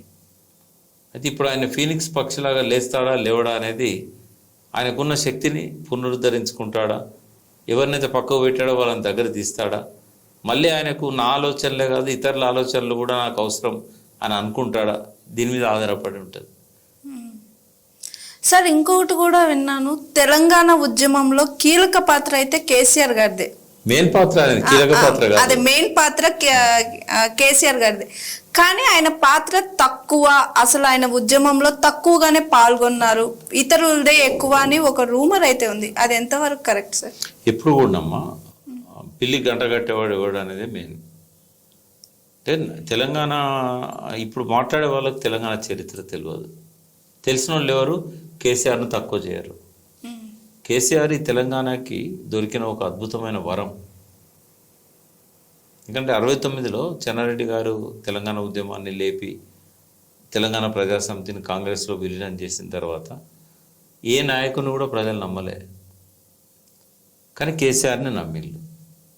అక్కడే కేసీఆర్ గొప్పతనం ఉంది. ప్రజలు తనను నమ్మడానికి అనూహ్యంగా ఆయన అద్భుతమైన ఆలోచనలతోని ఆయన ప్రస్థానం మొదలైంది. ఆయన పార్టీ రాత్రి పెట్టలే, 9 నెలలు బాగా ఆలోచనలు చేసి చేసి చేసి మేధోమదనం అంటాం కదా, నేను ఉండేవాడిని రోజు ఆయనతోని. ఆ 9 నెలల్లో ఒక 6 నెలలు ఆయనతోనే ఉన్నాను నేను. ఇవన్నీ చేసి దానికి ఒక రోడ్ మ్యాప్ తయారు చేసుకొని ఒక ప్రాంతం వచ్చాడు ఆయన. అందుకే జనం వాళ్ళని ఆయన నమ్మగలిగారు. అన్ని పదవులకు రాజీనామాలు చేశాడు. తెలంగాణకు ప్రజలల్లో తెలంగాణ కావాలని ఉన్నా కూడా 3 దశాబ్దాలు నాయకులు లేక ఎవరు తెలంగాణకు ముందుకు రాలే. ఈ తెలంగాణకు ఒక రూపం ఇచ్చే ఉద్యమానికి నాయకత్వం వహించడం అనేది 90%. తెలంగాణ ఇచ్చిన వాళ్ళు కానీ ఉద్యమంలో కలిసి వచ్చిన వాళ్ళు కానీ నాయకుడు ఉన్నాడు కాబట్టే వచ్చారు. నాయకుని మీద నమ్మకం ఉంది కాబట్టే సక్సెస్ అవుతుందని నమ్మారు. ప్రాణాలు అర్పించిన వాళ్ళు కూడా ఇంక ఇప్పుడు రాకపోతే ఎప్పుడు వస్తుంది, ఇంత చేసినాం కదా ఈ నాయకత్వాన్ని అని చెప్పి. జేఏసీలో కోదండరాం ఉన్నా కూడా వెనకాల చోదక శక్తిగా ఉన్నది కేసీఆర్ కదా. తెలంగాణ జేఏసీలో టీఆర్ఎస్ లేకుండా ఎక్కడ జరిగింది? ఆయన పెట్టింది కూడా కేసీఆర్ గారే కదా. కాబట్టి మన తెలంగాణ తీసుకొచ్చిన క్రెడిట్ ఇవ్వాల్సి వస్తే 50% కేసీఆర్కి ఇచ్చి ఇంకా 50% ఉద్యమంలో పాల్గొన్న వాళ్ళకు. ఎందుకంటే ఆయన లేకపోతే వీళ్ళు లేరు కదా. ఉద్యమం ఎక్కడిది, ఉద్యమంలో పాల్గొనడం ఎక్కడిది, బలిదానాలు ఎక్కడి? బలిదానాలు కంటతడి పెట్టించింది సోనియా గాంధీని. యాదిరెడ్డి మరణం, ఢిల్లీ పార్లమెంటు ముందు చెట్టు గురిపెట్టుకున్నాడు, ఇది సోనియా గాంధీకి లెటర్ రాసి. ఇవన్నీ కదా సోనియా గాంధీని కలిసివేసినాయి. సోనియా గాంధీ తెలంగాణ ఇవ్వడంలో ఏమాట కామాట చెప్పాలి. సోనియా గాంధీ లేకపోతే తెలంగాణ వచ్చేది కాదు. రాజశేఖర రెడ్డి బతుకుంటే కూడా తెలంగాణ ఆలస్యం అయ్యేది. బలిదానాలు లేకపోతే కూడా సోనియా గాంధీ మనసు కరిగేదో లేదో తెలియదు. ఇవన్నీ కారణమైనా కూడా ఉద్యమాన్ని నిలబెట్టి దాన్ని తెలంగాణ అంతా వ్యాప్తం చేసి ప్రజలకు అర్థమయ్యే భాషలో ప్రజలకు తెలంగాణ సమస్యలను వివరించి, సమస్యల కారణాలను వివరించి, ప్రతి ఒక్కరు ఉద్యమంలోకి రావడానికి కవులను కళాకారులను కూర్చోబెట్టుకొని తెలంగాణ ధూమ్ధాములు, తెలంగాణ పాటలు, ఇవన్నీ ఎవరి బ్రెయిన్లో నుంచి వచ్చినాయి. ఆయన పాత్రను తక్కువ చేయడానికి నేను ఒప్పుకోను. ఆయన మీద విమర్శలు నాకు ఉన్నాయి, ఇప్పుడు కూడా చేశాను నేను విమర్శ. బట్ తెలంగాణకు ఒక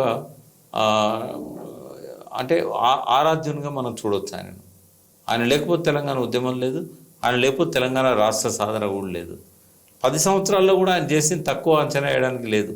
ఎక్కడో 29వ స్థానం 28వ స్థానంలో ఉన్న తెలంగాణ రాష్ట్రాన్ని 9.5 ఏళ్ళల్లో ఏ అంశాల్లో చూసినా కూడా టాప్ 3లోకి తీసుకుపోగలిగాడు.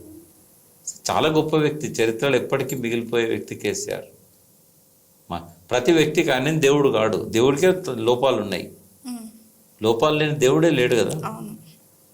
మరి అటువంటి కేసీఆర్లో కూడా లోపాలు ఉంటాయి కదా. లోపాలను భూతత్వంలో పెట్టి చూపి ఆయన చేసిన కాంట్రిబ్యూషన్ను తక్కువ చేస్తామంటే ఎవరు ఒప్పుకోరు. నేను కూడా ఆవేశం వచ్చినప్పుడు కేసీఆర్ మీద ఆయన తప్పులను ఎత్తి చూపిన మీడియాలో. అంత మాత్రాన నాకు ఆయన మీద గౌరవం లేదని కాదు. తెలంగాణలో నేను ఎవరికైనా గౌరవం ఇస్తే ఫస్ట్ ప్లేస్లో కేసీఆరే ఉంటాడు. రేపు నేను ఇంకెవరితో పనిచేసినా కూడా నా మనసులో నుంచి ఆయన చెరిపేయలేరు. ఎందుకంటే తెలంగాణ ఆత్మ ఆయన. కాబట్టి ఆయన లీడర్షిప్కు మచ్చలేదు. పరిపాలనలో మాత్రం ఆయన అనుసరించిన కొన్ని ఎత్తుగడల వల్ల ప్రజలకు దూరమైండు. ప్రజలు అబద్ధాలను నమ్మే తీరుగా ఆయన ప్రవర్తన కూడా కారణమైంది. ఓకే, ఇన్ని బలిదానాలు, ఇంత పోరాటం తీసుకొచ్చి మీరు సాధించిన తెలంగాణ ఇంతవరకు అంటే పాలనలోకి వచ్చి జై తెలంగాణ అనని ముఖ్యమంత్రి ఇప్పుడు పాలిస్తున్నారు. అంటే రేవంత్ రెడ్డి గారు ఇప్పుడు పాలిస్తున్నారు ముఖ్యమంత్రిగా. ఆయన ఈ వాక్యం ఇంతవరకు అనలేదు. ఎలా చూడొచ్చు? రేవంత్ రెడ్డి గారి వ్యక్తిత్వం ఎలా ఉంటుంది? అంటే ఆయన ఉద్యమ సమయంలో టీడీపీతో ఉన్నాడు కాబట్టి, అంటే ఫస్ట్ ఆయన టీఆర్ఎస్ పెట్టినప్పుడు టీఆర్ఎస్లోకి వచ్చాడు. చాలా చిన్న కార్యకర్త, అంటే ఒక మండలానికి సంబంధించిన మహబూబ్నగర్ జిల్లాలో జెడ్పీటీసీ టికెట్ అడిగితే అప్పుడు టీఆర్ఎస్ ఇవ్వలేదు. ఇవ్వకపోతే ఇండిపెండెంట్ నిలబడి గెలిచి ఆయన ప్రతిభను ఆయన నిరూపించుకోగలిగాడు. రేవంత్ రెడ్డిలో నచ్చని అంశం ఏంటి అంటే ఆయన ఉద్యమంలో పెద్దగా పాల్గొనలేదు. అప్పుడు టీఆర్ఎస్కు రిజైన్ చేసి ఆయన ఇండిపెండెంట్గా ఉండి తర్వాత టీడీపీలోకి వెళ్ళాడు. అయితే ఉద్యమంలో పాల్గొనకపోవడానికి కారణం ఏంటంటే టీడీపీ తెలంగాణకు వ్యతిరేకంగా ఉండే కాబట్టి ఆయన ఉద్యమంలో పాల్గొనలేదు. బట్ తర్వాత కాలంలో కూడా ఆయన ఎమ్మెల్యే కూడా టీడీపీ నుంచే గెలిచాడు. 2014లో కూడా మొదటి టర్మ్లో ఆయన ఎమ్మెల్యేగా ఉండే టీడీపీ నుంచి. అంటే వాళ్ళ పార్టీ నిబంధనల ప్రకారం, నియమాల ప్రకారం ఆయన వ్యవహరించాడు కాబట్టి ఉద్యమంలో ఆయన రాలేదు. టీడీపీ పెద్ద ఉద్యమంలో లేదు కదా ఎప్పుడు కూడా. జేఏసీ మీటింగ్లకు కూడా ఆయన రాకపోయేటాడు. అయితే రేవంత్ రెడ్డి వ్యక్తిత్వాన్ని మనం విశ్లేషించినట్టయితే ఒక పట్టుదల ఉన్న మనిషి, తను అనుకున్నది సాధించగలుగుతా అనే ఒక నమ్మకము, తనని ఇవాళ ఒక మామూలు కార్యకర్త స్థాయి నుంచి ముఖ్యమంత్రి దాకా కేవలం 20 ఏళ్ళ లోపలనే తీసుకురాగలిగింది. ఆయన ప్రకృతిని నమ్ముతాడు. ప్రకృతిని నమ్మిన వాళ్లకు ఆ ప్రకృతి సర్వశక్తులను ఇస్తుంది. ఆయన తన లక్ష్యాన్ని సాధించడంలో ఆ ప్రకృతి పాత్ర చాలా గొప్పది. పంచభూతాలు అంటాం కదా. సో లా ఆఫ్ అట్రాక్షన్ అనే ఒక సైన్స్. మనం దేన్నైతే కావాలనుకుంటామో ఏకదీక్షతోని, అర్జునుడు ఎట్లయితే పక్షి కన్ను మీద ఫోకస్ చేసి బాణంతో కొట్టాడో కొయ్య పక్షికి, ద్రోణాచార్యుడు పరీక్ష పెడతాడు పాండవులకు. ఒకరిని అడుగుతాడు, భీముని అడుగుతాడు, నీకేం కనబడుతుంది? నాకు ఈకలు కనబడుతుంది, తోక కనబడుతుంది అంటాడు. దుర్యోధను అడుగుతాడు, నాకు చెట్టు కనబడుతుంది, చెట్టు మీద పక్షి కనబడుతుంది అంటాడు. అర్జునుని అడుగుతాడు, నాకు పక్షి కన్ను కనబడుతుంది అంటాడు. కొట్టు అంటాడు, స్ట్రైట్గా పోయి పక్షి కన్ను తగులుతుంది, కొయ్య పక్షి. అంటే ఫోకస్ అంటాం దాన్ని. మనం దేని మీద అయితే ఫోకస్ పెట్టి 24 గంటలు అదే ప్యాషన్తో పనిచేస్తాము, మనకు అది దక్కకుండా ఏ భగవంతుడు కూడా అడ్డుపడలేడు. పంచభూతాలన్నీ నీకు సహకరిస్తాయి. తెలంగాణ వచ్చిందంటే కూడా కేసీఆర్ గారికి ఉన్న ఆ ఫోకసే, కేసీఆర్ గారు ఆయన ఒక్కరికే కాదు తెలంగాణ ప్రజలకు ఆ ప్యాషను, వందలాది బలిదానాలకు ఆ ప్యాషన్ అది ప్రకృతిని మనకు అనుకూలంగా మనం ఏది సాధించాలన్నా కూడా అది మనకు సహకరిస్తుంది. కాబట్టి రేవంత్ రెడ్డి లోపల ఎదిగే లక్షణం ఉన్నది. తెలంగాణ గురించి కేసీఆర్ తెలిసినంతగా తెలియకపోవచ్చు, కానీ తెలుసుకోగలుగుతున్నాడు. అధికారంలోకి వచ్చినాక ఒక్కొక్క రంగాన్ని స్టడీ చేస్తున్నాడు. ఆయన ఏ స్టేజ్లో ఏం అవగాహన కావాలనో అది పెంచుకుంటున్నాడు.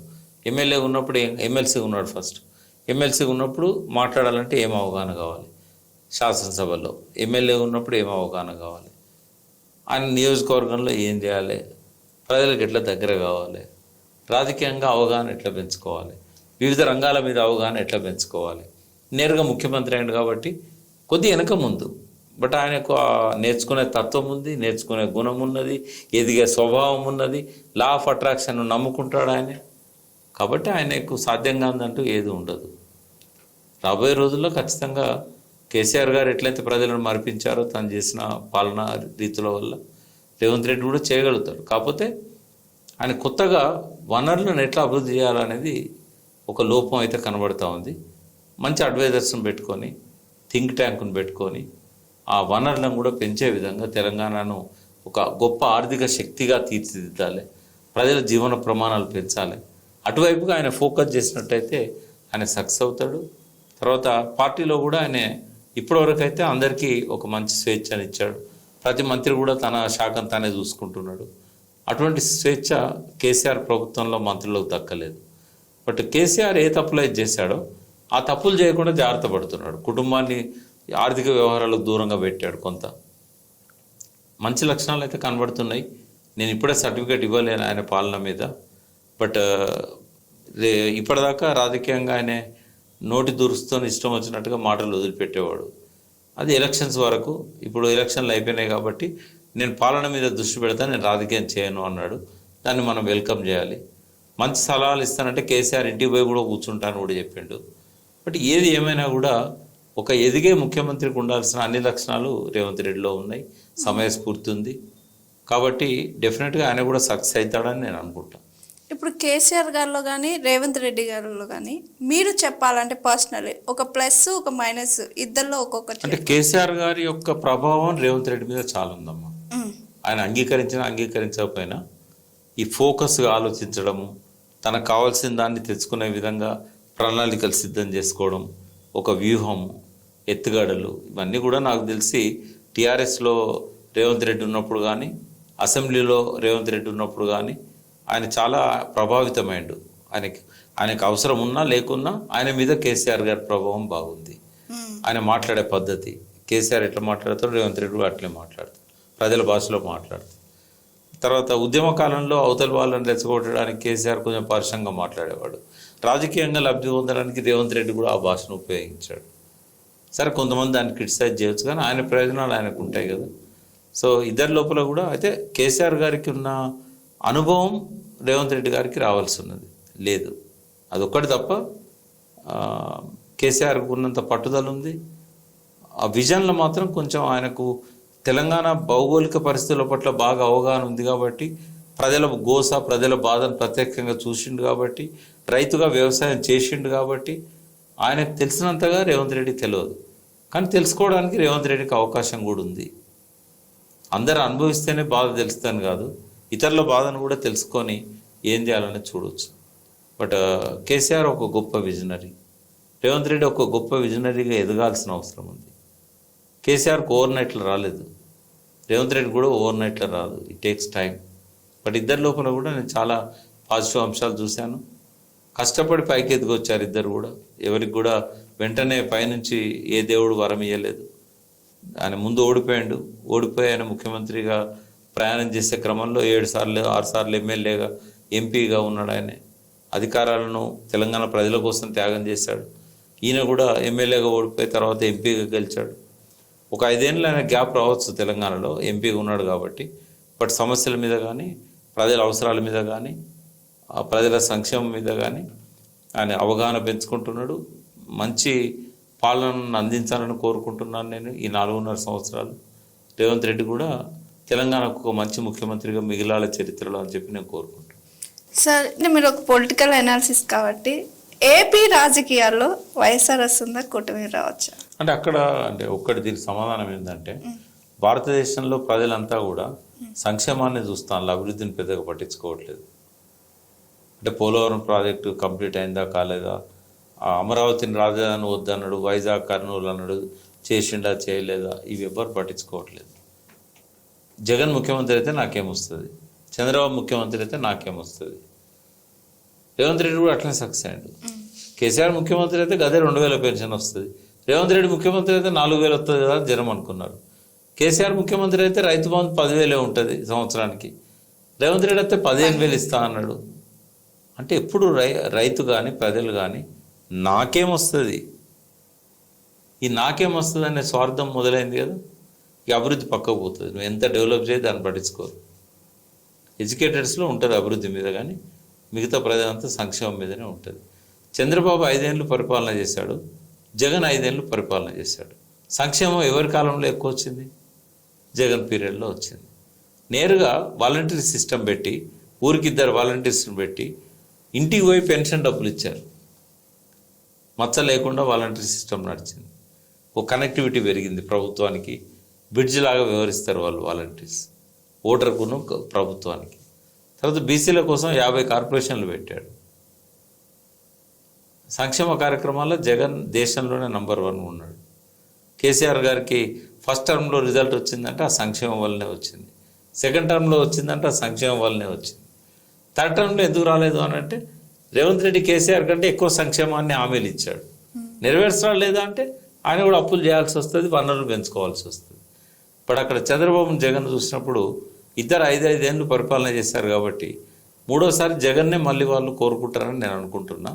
బహుశా ఆయనకే ఎడ్జ్ ఉందని చెప్పి కూడా పరిశీలకులు చెప్తున్నారు. జగనే మళ్ళీ వస్తాడు అక్కడ. చాలా థ్యాంక్ యూ సార్, చాలా విషయాలు మాతో షేర్ చేసుకున్నాను. Thank you Prasanna. Thank you sir. చూశారు కదండి ఇవాళ మన గెస్ట్ వి ప్రకాష్ గారితో. మరోసారి మరో గెస్ట్ తో మళ్ళీ కలుద్దాం. చూస్తూనే ఉండండి జిఆర్టీవీ. నమస్తే. Hi, this is Swathi. Like చేయండి, షేర్ చేయండి, కమెంట్ చేయండి అండ్ సబ్స్క్రైబ్ చేయండి GRTV. Hi, this is Monica. Please like, share and subscribe GRTV.